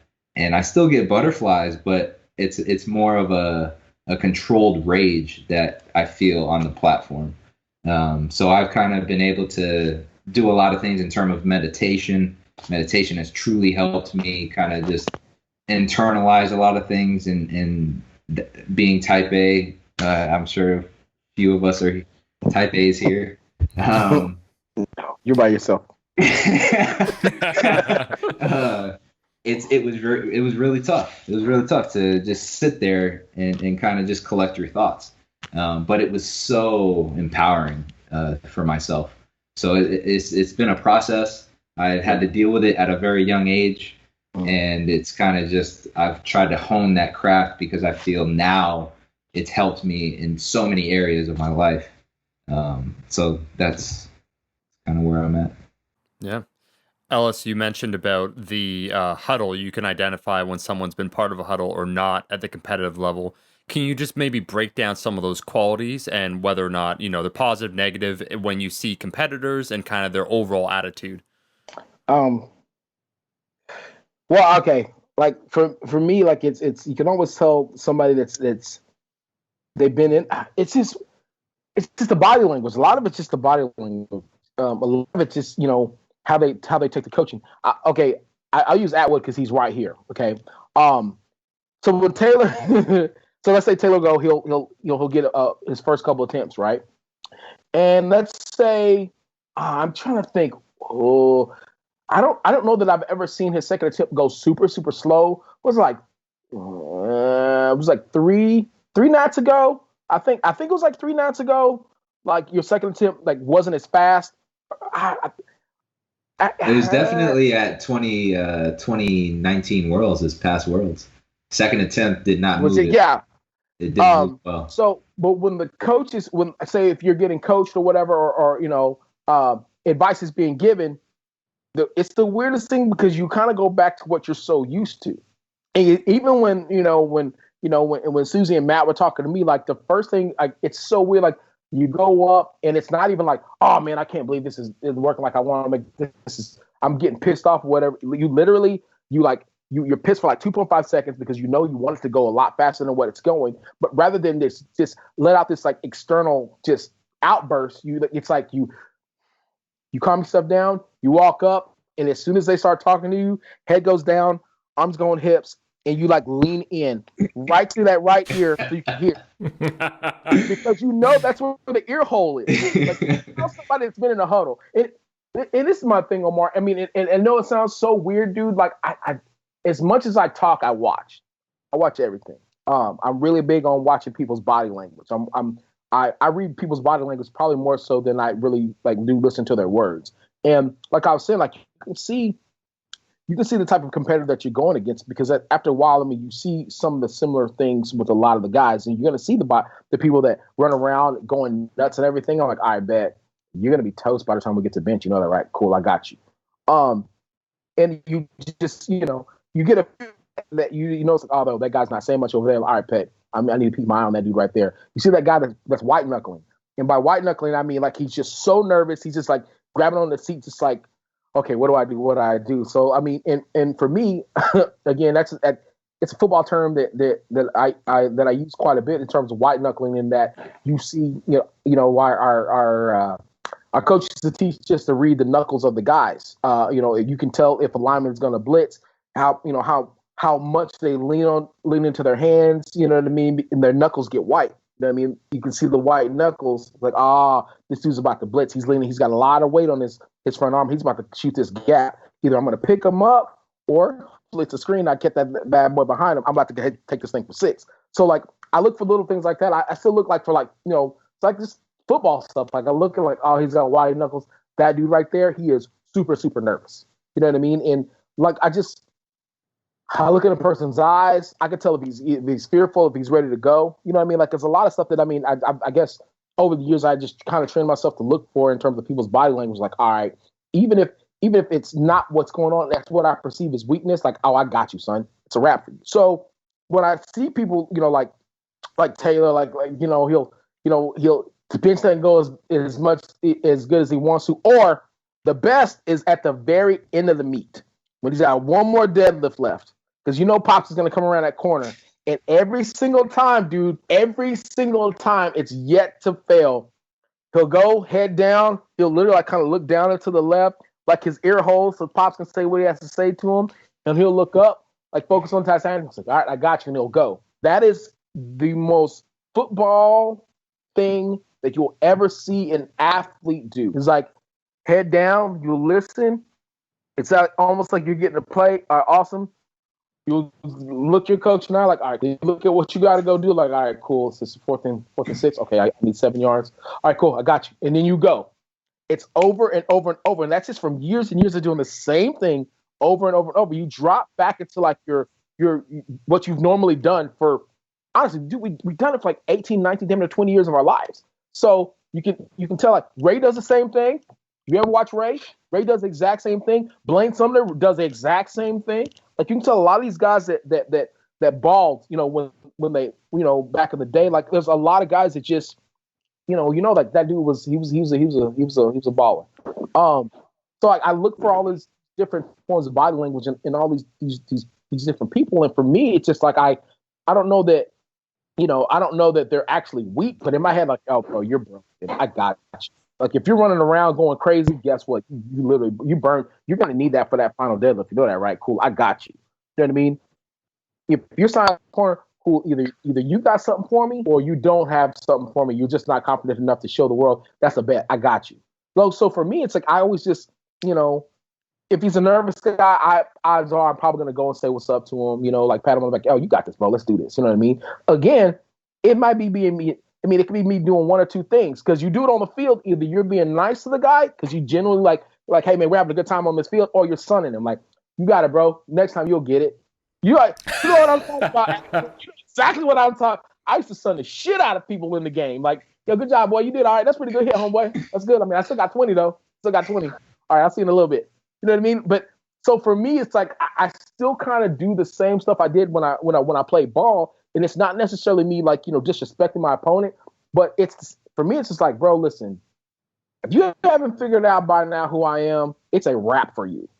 But I'm not gonna say that out loud. I'm not very vocal when I'm at meets. Like I just kind of go and talk to people and make sure everyone's a good time. You know what I mean? The most you're gonna get out of me is a few chuckles here and there and a few laughs. I've like kind of learned to kind of hone the skill of not getting too high. You know what I mean? So I'll sit in the back and I'll watch my South Park. You know what I mean? And I'll chill. I'll crack a few jokes. I pray a lot. I mean, when I know that I'm getting super, super anxious, dude, I'll go out and I'll just, whoever that next opponent, or I should say whoever that next lifter is, it's up there. Like I'll just go and watch him lift, and I'll pray over that lifter. Like, hey, God bless him. Make sure he stays safe. The next out, I'll pray over him, and it kind of calms me down. Like, I mean, because again, if I can remove myself from the equation and really focus on somebody else, I feel like it helps my heart rate kind of go down a little bit. Because for me, I always think of it as a calm before the storm. You know what I mean? Like my time's coming, and I need all that energy to be focused on my task at hand. And I got, I mean, and again, a lot of it's just, playing ball. Like, coach, like, quit all that running around yelling and shit. You need that. If you right. Don't, LS, you've done it again. You've done it. I'm sorry. I think we had a little delay there. I thought you paused. Didn't mean to interrupt. But you've done it again. Like this is once again you've given a look behind the curtain of my intentions here, and I think you've shared some really cool stuff that I've witnessed in you as a competitor, and where I think that perspective comes from. So specifically, as you know, we've hung out at a couple Worlds. We've hung out at the European Powerlifting Conference. I'm always in like the bottom 18th of the strength level when I go to these things. If I go to any regular gym, I'm a reasonably fit person. When I go to the European Powerlifting Conference or World Championships, I might as well be struggling to get out of bed. That's how weak I am compared to the people I hang out with. So yeah, and I sit there in a conversation with, man, I remember we had a picture from one of the EPCs where we squeezed these 3 Ninja Turtles in the back of the car. We had Screamer, LS, and Bryce I forgot in a compact car in the back seat, and I still have that picture on my phone. That's hilarious. It looks like the most uncomfortable thing you could ever imagine. These are people who are as wide as Thor, but are only like 5'5". It's amazing. It was great. It was horrible. Screamer looks like his rib cage. If you found it like sometime 1,000 years in the future, you would think like someone made a boat out of ribs. He's a wide human. He's the widest. He's the widest individual. I'm like, how are you so short and so wide? But yeah. Yep. And so I've also, like you, LS, I spend a lot of time observing people, and I've had the opportunity to be around a lot of the highest caliber athletes in the sport. And you typically, because powerlifting is in this interesting position where it was this niche sport that nobody knows about, and now it's actually become popular, there was a time point before this era where all these athletes kind of rose to be the cream of the crop, where you would typically have one or two things. There would be the odd athlete who was the weight room star who converted to powerlifting, or there was the person who was just a genetic freak who had not even been in sports, who just happened to the first time they did anything, like, oh my God, I can do twice, 2, 3, 4 times my body weight depending on the lift. And one of the things I've consistently seen in individuals who are just totally gifted, especially in the social media age, is all of a sudden now they're an icon. Mm-hmm. All of a sudden now there's eyes on them, and they have the talent to be at the top of powerlifting, but they don't have the athletic pedigree of having all of those years. Like you said, this is just what you do. Yeah. Your lens of the world comes from your team sport background. Mm-hmm. Even though you're in an individual sport, you're constantly assessing the people you're lifting with. You're thinking about them. And this is what's really interesting. I'm finally going to get to my question. You talked about how much you do to maintain yourself in the right mind state of performance. You keep yourself competitive. You maintain an appropriate level of confidence. You stay hungry. Mm-hmm. You're watching where other competitors are white knuckling, because that gives you confidence. But then also, people don't know this unless they're actually a fan of IPF powerlifting. The things that LS does on the platform, and the things he's listening to and watching backstage. He mentioned South Park. That's not a joke. The man, I can't tell you how many times he takes something out of his ear and I'm like, what are you listening to? What music is that? He's like, no, it's a stand-up comedian. I'm like, okay. And then I'll be like, you got this, LS. And he's got 300 kilos on his back. And he's like, thank you, Eric. And I'm like, don't talk to me. So I think that to the uninitiated, they look at that and they go, that's just crazy. They don't understand it. But I see that as someone who has faced much greater levels of adversity in sport than having to do a squat. Oh, yeah. You know? Like Taylor, I jokingly mentioned how you were like, you don't want none of this at Belarus, and then you went on to play second that year, you know? And like you said, you lost by like, I think 20 kilos, right? But that was, correct me if I'm wrong, I want to say that might have been your best total on the platform at that time. I think it was like 733. 730. Yeah, 733. Yeah, 733. Yep. Yeah. I know his numbers better than I know mine. I'm like, no, we're fans of the sport. So I want to say you went either 7 for 9? 7 for 9, yep. Yeah, you went 7 for 9. You hit a comp PB total. As far as I remember, correct me if I'm wrong. It was objectively a good day, but you went in there hyped, you went in there swag, and then you didn't win. And I remember then I got to see you at Calgary, and I think that was your first world championship that you won, right? Yes. Woo! And we got to talk about that afterwards at the local bar, and that was the first time we'd sat down and had a really good discussion, which I really appreciated in getting your insight. And to me, what stands out with both of you is that unlike that person who just happens to be a freak of strength, when they get knocked down, I can't tell you how many times I've seen people from like the early teens era who were just the freak. They do really well, and then they have a bad meet, or they lose a bit of motivation, or they get hurt, or they face some adversity. They are not lifting today in 2020. And I just don't see that happening with either one of you. I know you've both faced adversity, and I think, as I understand it, you're probably going to be hanging around for as long as your body's able. So I would love to hear more about how not just has your team sport background enabled your victories, but how it has given you the tools to manage when victory did not occur. So Taylor, you're up. Yeah. I'm going to attribute it back to football, but it's also off the field as well. I had a lot of adversity growing up in my life. Didn't come from a family of means. Both my parents were alcoholics, addicts, and they're both verbal about it. So I'm sure they wouldn't mind if I said that. So I've had to battle a lot of things outside of sports in general that has made me resilient and somewhat numb to a lot of things. There's a period of my life that I honestly can't remember, suppressed memories, some people call them. So once I stepped on the football field, it was like a home away from home. Mm-hmm. And then when I would lose, let's say a football game, I knew that there was another football game the next week. So once we lost, I relished my feelings for a couple of hours, but then it was back to playing video games, getting ready for practice the next day and for the next opponent and another chance at victory. So even though I didn't know at the time that I was building resilience, I was, because when I lost, it was like, shit, I lost. Like, I don't like this feeling. Right. Let's try to do better next time. What can we do different? And first day of practice, we practiced. It was a little lackluster, but Tuesday came along. Now we're starting to pick up the pace a little bit. Wednesday, Thursday, now it's game time Friday. Yes, sir. And it was just always that. It was like Friday game, you have a few hours of relish, then you're out partying with your friends, playing video games on the weekend, and then Monday back to practice, getting ready for the next opponent. So you didn't have a lot of time to really just sit back and say, damn, why did we lose? You always had another battle to go out to the following week and have another opportunity to win. So when I would lose a powerlifting meet, and it's so funny you mentioned that, Eric, that I hit a PB total, and I was still upset. And Jason, my coach, I feel so bad because I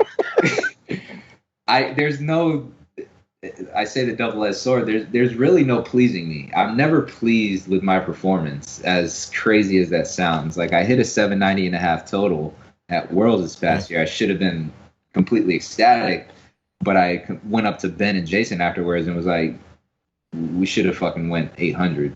Like, I'm not happy right now. So I lost.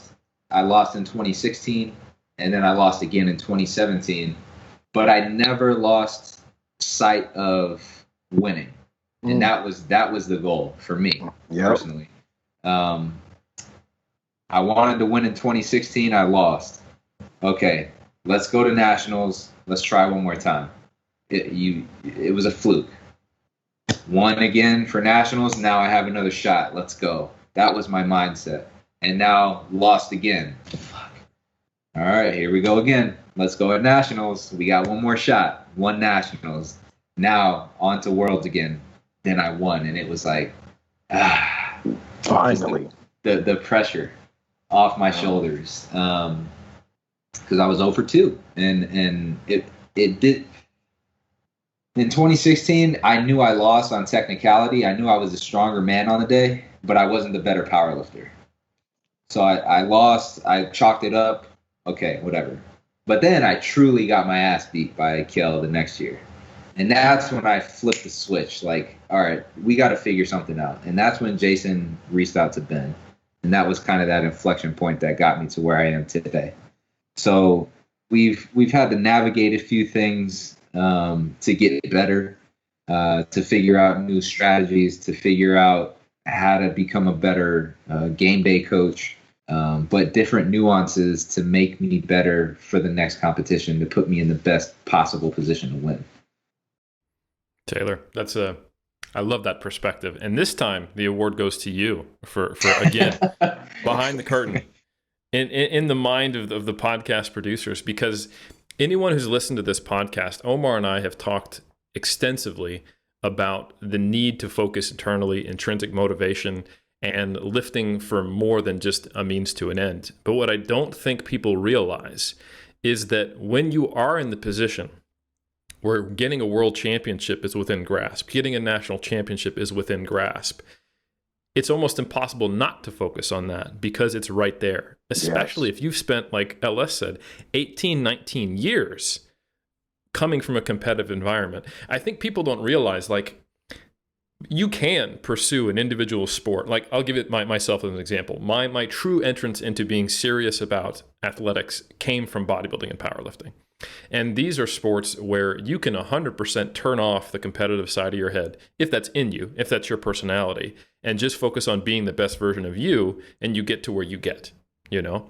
But if you came from a team sport background, you always are dealing with loss. And I mean, the name of the game is you have opponents. You could argue you don't really have an opponent in powerlifting, but that's not the mindset that you guys come from. That's also not how you motivate yourself. And I think you get exposed to the feeling of quote unquote losing so much that it changes the way you think about sports in general. Like, even if you think about, just because it's timely, the Last Dance. We were just had the big documentary about the Bulls and Jordan. Yeah. Even in their best season, they didn't have a perfect season. It doesn't happen. Like, if you take team sports where they're playing at the highest level and you play enough games, eventually some team that you're better than will beat you, and it'll happen multiple times. So I think you guys have both been exposed to that feeling, and it breeds a certain response of, okay, let's go get to work. What do I do about that? And I think if there is a double-edged sword from the observer, it is that, for example, Taylor, you placed second in the world, and how did you frame that? I lost. Which essentially means only one person gets the opportunity to win in powerlifting every year, which is, I run into that a lot. People really struggle with that, especially now that it's not just when you go to a competition like it was in the early 2000s. With Instagram, you're constantly comparing yourself, and it's really intriguing to me that 790 wasn't as satisfying as you maybe expected it would have been.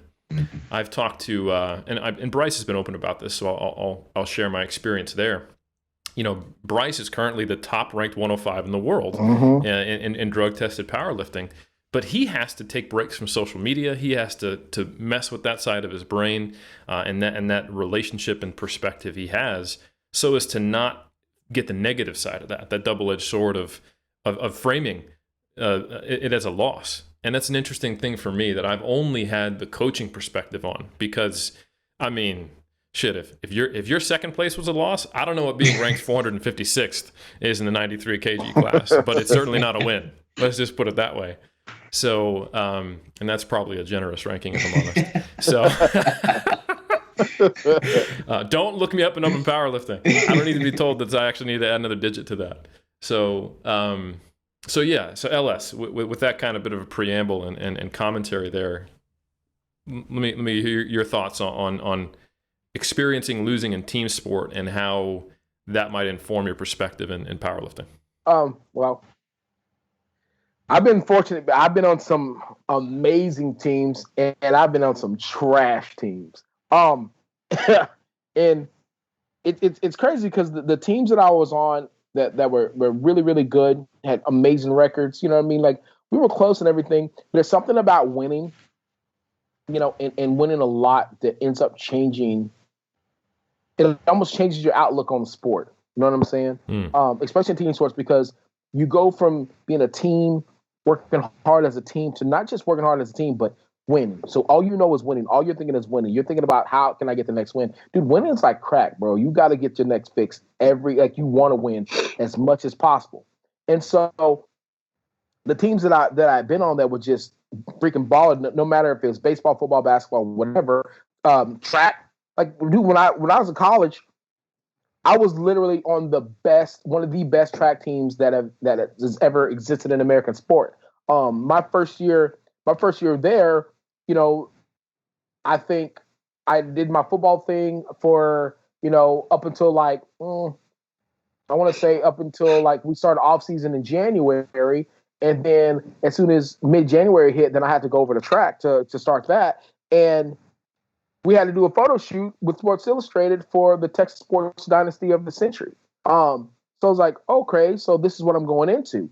I never even seen, a side TV. I'd never seen anything that dealt with the Olympics until I got to school. And literally we had like 12 Olympians on our track team. My 4x1, there was only 2 Americans. Me and this other dude that was a quarterback. Like, say word? Like, we had just some amazing talent. So, all we talked about was winning. It was winning. And so when you trained, you trained to win. When you ran to win. And so if you had the time, dude, we had the time to to qualify. We had the time in order to qualify to go to the next meet. So you literally have to race against your own teammate to get to that next meet. Bruh, you talk about trash talk. You talk about, because let me tell you something. A stranger talking shit to you is nothing like your own teammate talking shit to you, because they know you, dude. They know you to your absolute core. And so, like, oh my God, if they get in your head, it's a wrap.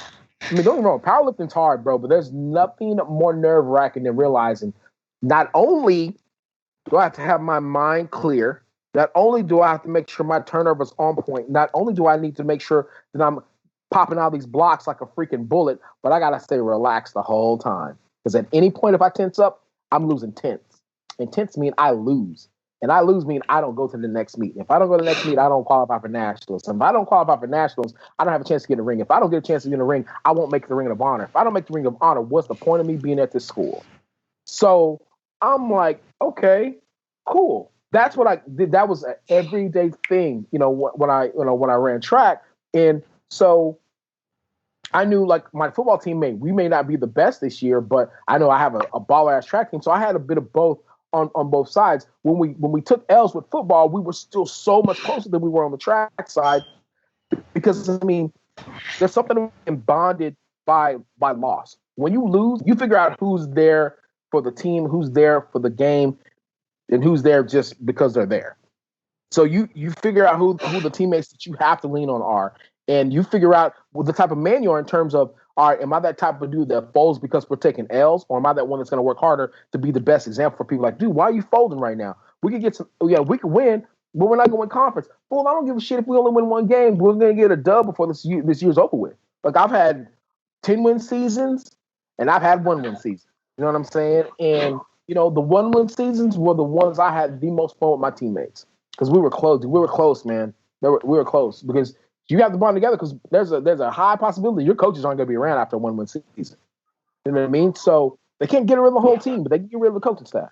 So, I've seen those times where, like, it was just trash. But I mean, the one thing that you don't do is you don't beat yourself up, because, like Taylor said, you got another. If in high school you got another Friday coming up, you know what I mean? In college you got another Saturday coming up. You know what I mean? So you have to have a lot of coaches use the term. I use the terminology with my lifters even now. You have to have amnesia, man. You have to forget. You have to shake that last play off. You got to shake that last, that last missed tackle off. You got to shake that last fumble off, because guess what? If you're a dependable person, they're gonna put you right back in that situation. Or if you're weak and that team sees a weakness in you, guess what? If you're a cornerback, they're coming right back at you, fool. Because you're man, hey, your hips are trash. Let's go back at that dude. So if I know that, you know what? If that linebacker across from me, dude, if his feet are trash, coach, let me get a swing pass. I got this dude all day. We can hit him 20 a pop every single time. That dude's boo-boo. There's not a dude out here that can catch me. Like, I was like, coach, I run track. What you think? You think I'm going to get caught out here? Bump. Dang, I'm not going to get caught. Who's going to hawk me? Who out here is going to hawk me? Not one person. Give me the ball. I got you. You want me to you want to get a raise? I saw guys talk so much trash to O coordinator. Like, you want to get a raise or not? Give me the ball. You know what I mean? Like, just being stupid. But I mean, but we were close like that. We were a very close knit team from coaches all the way down. So when it carries over to the powerlifting portion, all I got to do is pick something up and put it back down. All I got to do is unrack something, touch it to my chest, wait for a dude to tell me to do something, and then lock it back out. Bro, I've been listening to niggas tell me to do something. Sorry about that. I've been listening to people tell me what to do my whole life and being disciplined about it. I mean, for my greater good, cool. So if all I got to do is let this dude, tell me when to hold that and when to press it back up, I'm good with that. Our strength conditioning coaches do that to us in high school all the time. Mm-hmm. So I'm like, yeah, man, I'm good with this. Is nothing I haven't done before. You know what I mean? And it's not, it's nothing that's gonna break me. If I take an L, that's cool. But I bet you I'll bounce back even better. I bet you I'll bounce back even harder. You know what I mean? Like, and after a while, it's like once you've been there one time, it's a little bit harder to get back there the next time, but it's not impossible to get back there the next time. You know what I mean? And so, like, all right, if I don't get it this time, I'm going to get it the next time. And Taylor he made a real good point of, like, even though you don't get that W in terms of getting that championship, all you see yourself as is a winner. You only see yourself as it's either you're the champion or you're not. You know what I mean? And if you're blessed enough to win that championship, then you're like, all right, what can I do better as a champion? What would have made this championship a little bit better? Man, if my total would have been a little higher, that'd been cool to have world record total on them boys. Or if your total is just through the roof, like, that'd have been dope. But if I would have got 10 times body weight, that'd have been cool. The thing that still hurts me to this day is knowing that like I have having a lot left in the tank and just doing just enough to win. I don't like this to do just enough to win. I'm trying to beat everybody. And that includes everybody in history, dog. It's not just the people on that platform. So for me, again, I can only speak for myself, but I feel like Taylor is the same way. I'm not gonna front and act like he's not the same way. Like when when Taylor went over 10 times body weight, and at the time he was like the heaviest guy to ever go over 10 times body weight, like, oh, I can do that. I'm gonna do that. And then Brett did it. I'm like, God dang it, he beat me. Okay, I can do that. I can still do that. Like that's in my head now. You know what I mean? So and it's not about being a champion. And right now, it's about being the best. Ignore the fact that they're both weight classes below you. Don't I even love matter. that. Listen, they got strength like Ant-Man. It don't matter. Like if they can do it, I can do it. You know what I mean? Like that's how I feel. You know, like this dude's got a Wilkes through the, R.I.P. Wilkes. Like this dude has a Wilkes through the roof. I'm like, if he can do it, why can't I do it? Who's to say that I can't do it? So that means I got to train a little bit harder. That's cool because, bro, I'm not supposed to be 5 foot nothing getting a shot to go to the pros. You know what I'm saying? Like it's not like I'm coming out of Florida State. It's not like I'm coming out of Notre Dame. It's not like I'm coming out of one of these huge schools. You know what I mean? Like, but there's guys that that make it. So if they can do it, why can't I do it? You know, so like for me, I'm like, all right, cool. I may not have gotten that squat. It's all right. Bro, I've won 2 worlds off of 1 squat. Get at you. And I've won worlds off of 1 squat. If that dude right there can win, why can't I win? Yep. You cannot tell me.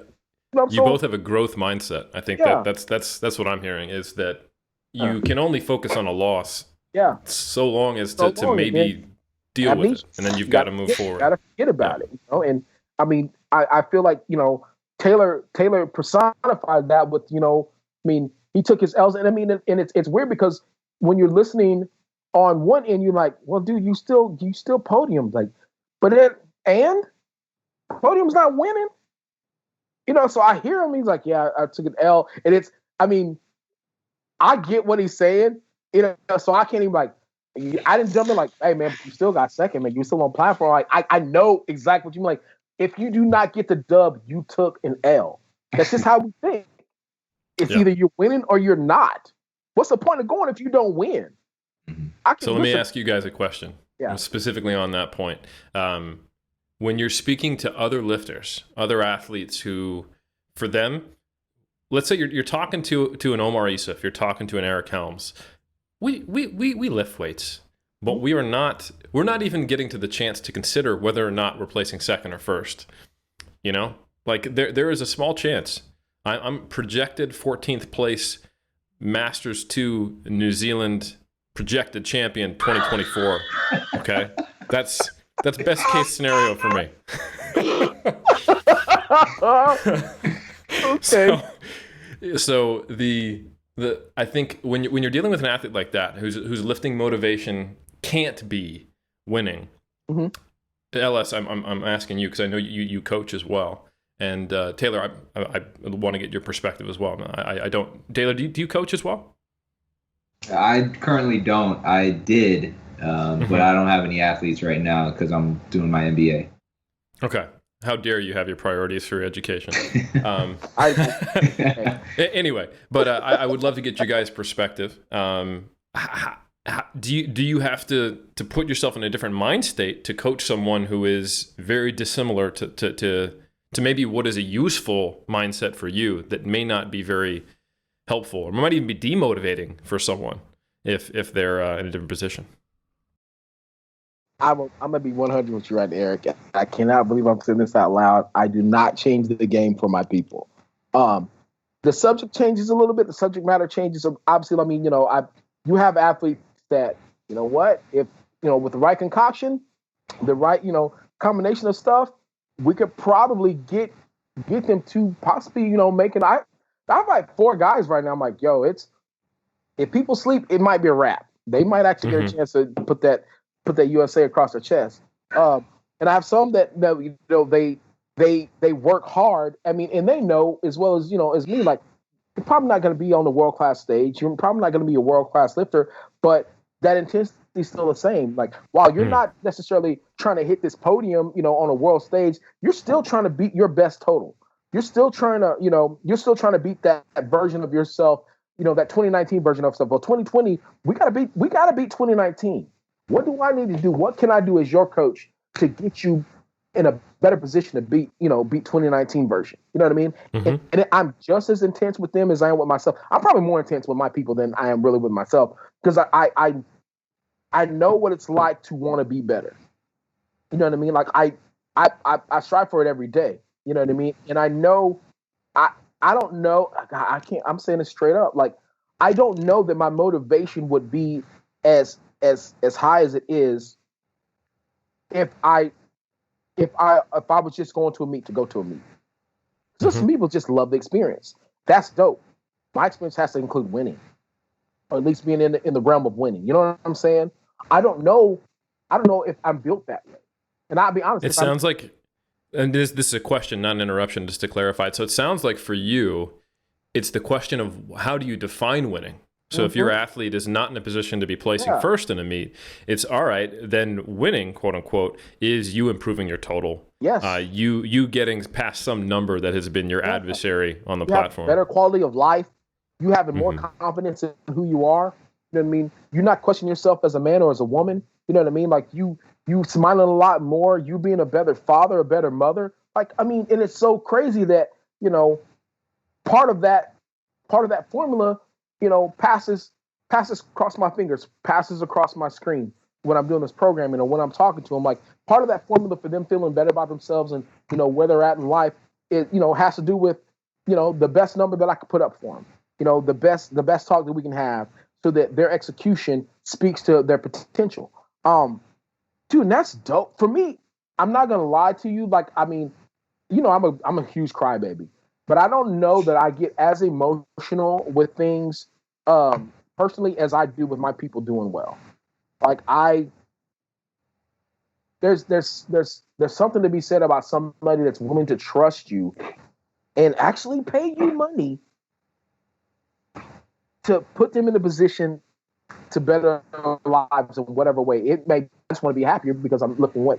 And they may never hit a PR or a PB, depending on the side of the world you're at.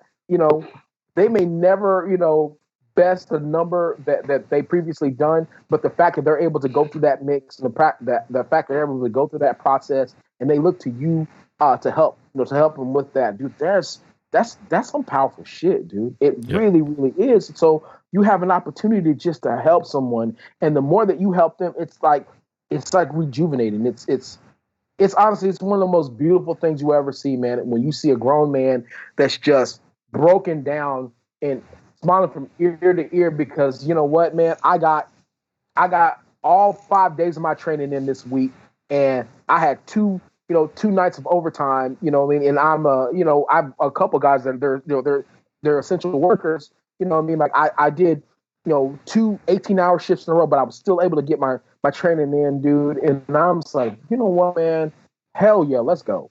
Like, just little things like here and there that you get to see and experience with the people, or like you see when your lifters just have an awesome meet.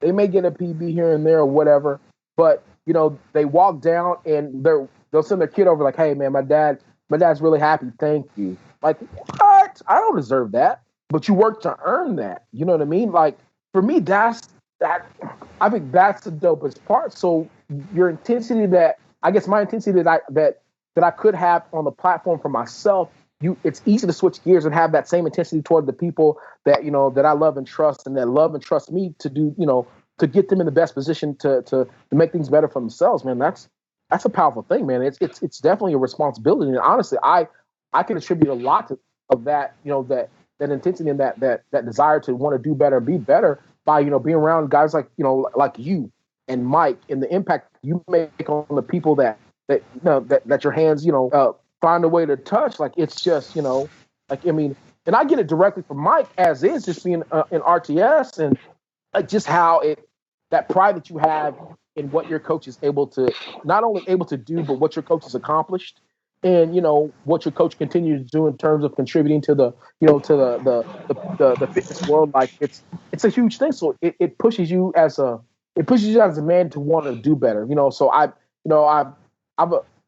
tried to strategically surround myself around people like yourself, like Mike, like Omar, a lot like Taylor, that strive for greatness, not just on the platform, but outside of the platform. I mean, because you're good men.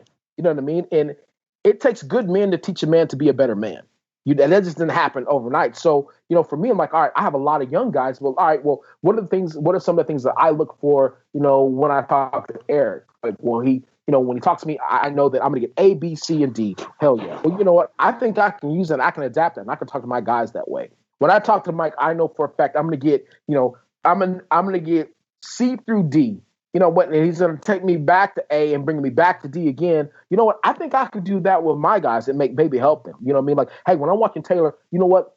His technique, he does this, and this. You know what I mean? But then when he's done with it, when he's done with the meet, look how he goes to every one of those guys and he talks to them. Look how he goes to all his competitors and he's nice to every one of them. When you're at your meet, you're not above talking to your competitors. You got to be better than that.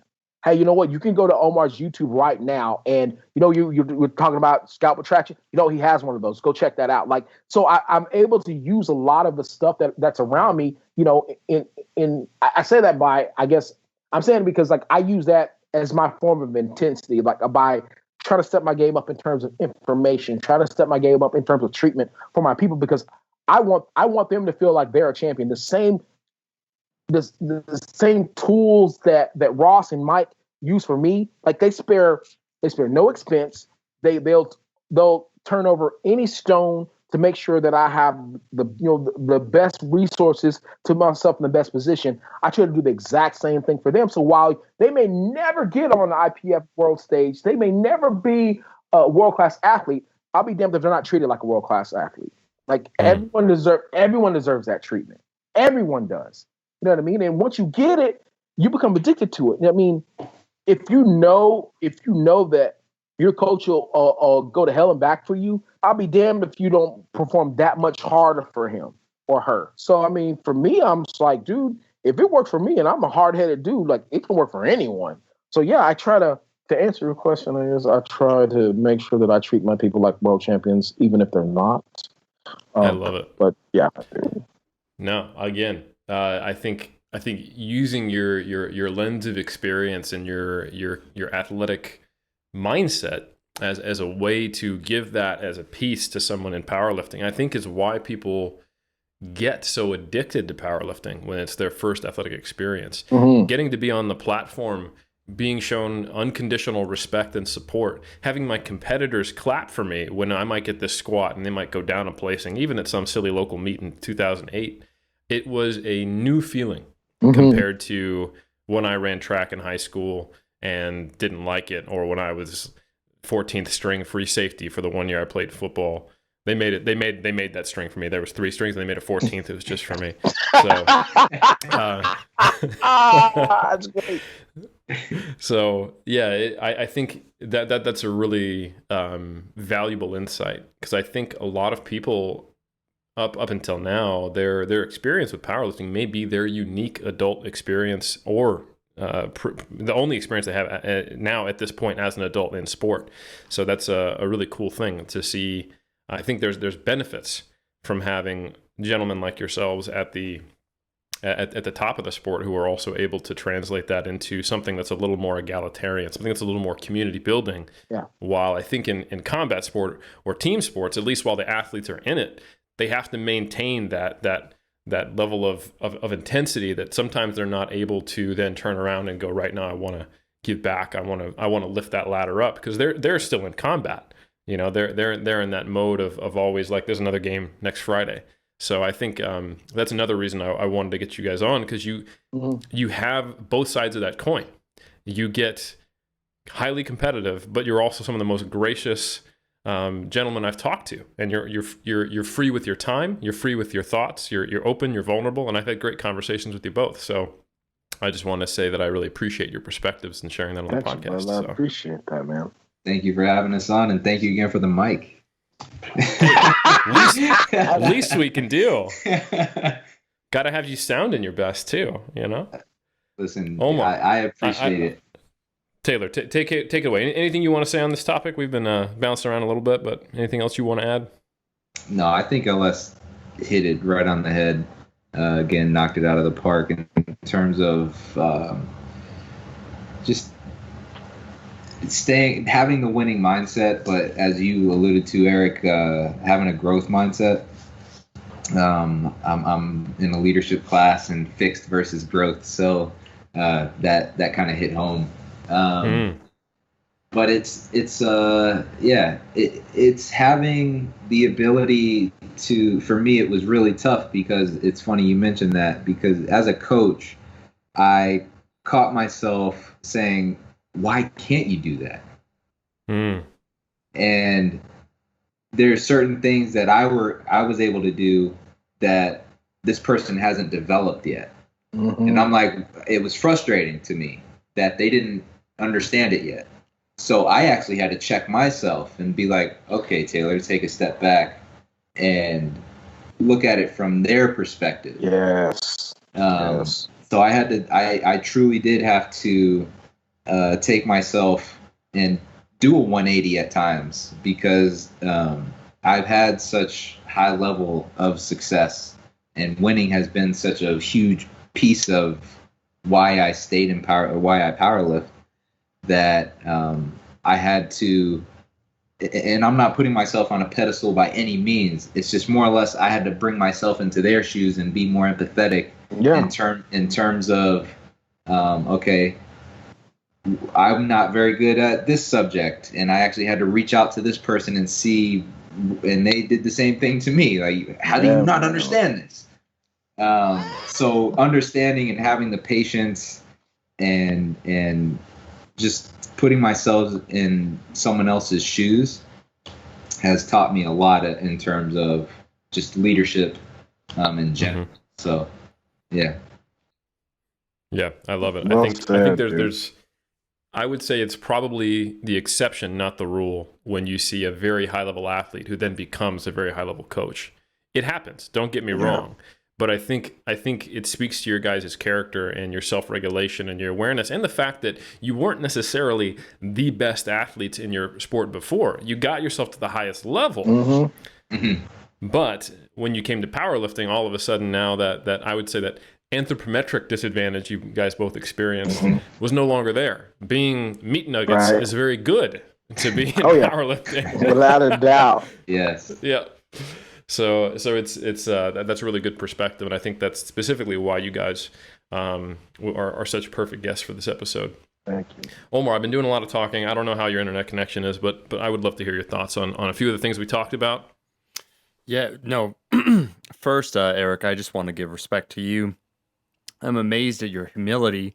What people don't realize, LS Taylor, is that, you know, Eric is actually an international elite competitor of hacky sack, and he could relate to every single thing that you guys said along the way, but he wanted to have the journeyman kind of conversation for the audience to take them along. So he sacrificed. He could have given so many inputs of like, yeah, those clutch moments, those pressure moments, but he chose not to. And that just shows the strength of his character to be on the outside rather on the outside with you guys.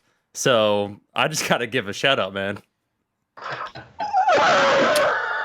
You know, I try to stay humble. It's the only way I can relate to the common athlete out there who hasn't coming in any form of fashion. I never know what he's gonna say, but I just know that it'll be ridiculous. So. And I was like, as soon as I heard it, I wanted to laugh. I'm like, I need to hear what else he's gonna say. Oh.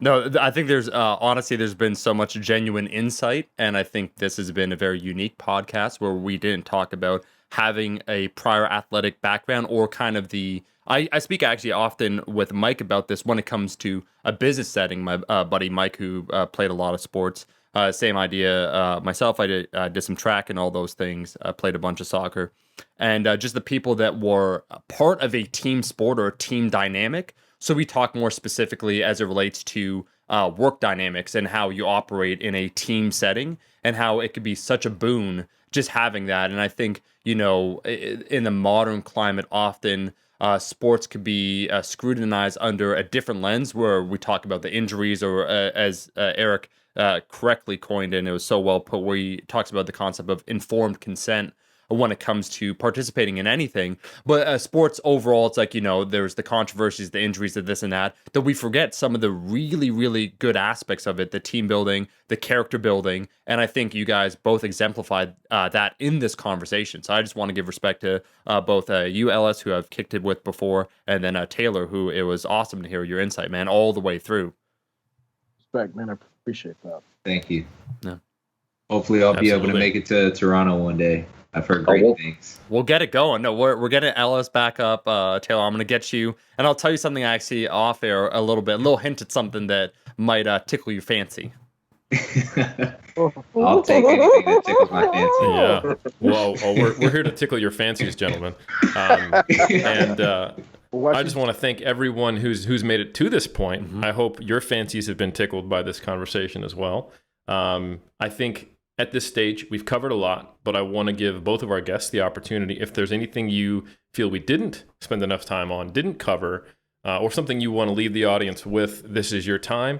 Of course, you can just say, like, no, if you want. But just to give you that opportunity, LS, you got anything for us? I'm Taylor. I've talked a lot, even from my standards. Taylor, you got this one. Okay, we'll go Taylor first. Taylor, anything you want to leave our audience with? No, I think we've hit on some pretty good subjects in terms of, I think the one that hits home for me right now is just having that growth mindset. Don't be fixed in terms of just saying, I can't do this, or just, you need to figure out a way. There's a way to do something and to get to the other side and be successful. So failure is going to happen along the way, but continue to have that growth mindset and know that one day there is light at the end of the tunnel. And if I'm just going to, for 2 seconds, because we haven't had any science nerding on this, and what is a podcast that I'm on without some science nerding, I can specifically say that there's tons of fields of research where that growth mindset Taylor was talking about, which is essentially self-efficacy, your belief in your ability that you can change.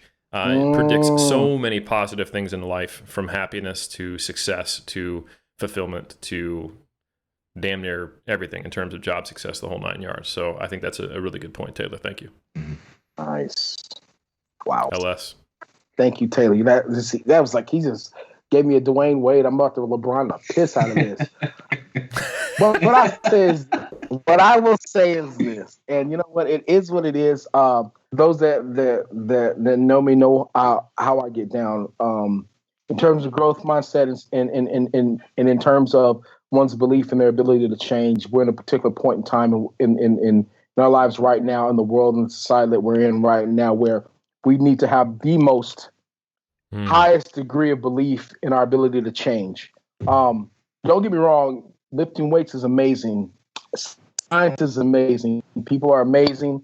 Podcasts are amazing. But at the end of the day, man, if there's not a such thing as equality amongst your fellow man, what's the point of having any of this? Straight up. Cool thing about powerlifting is you do get the opportunity, especially on the world stage. You are with any and every culture known to man, all in one place. And the common goal is not winning. The common thing that bonds you is that you all have love for a certain thing.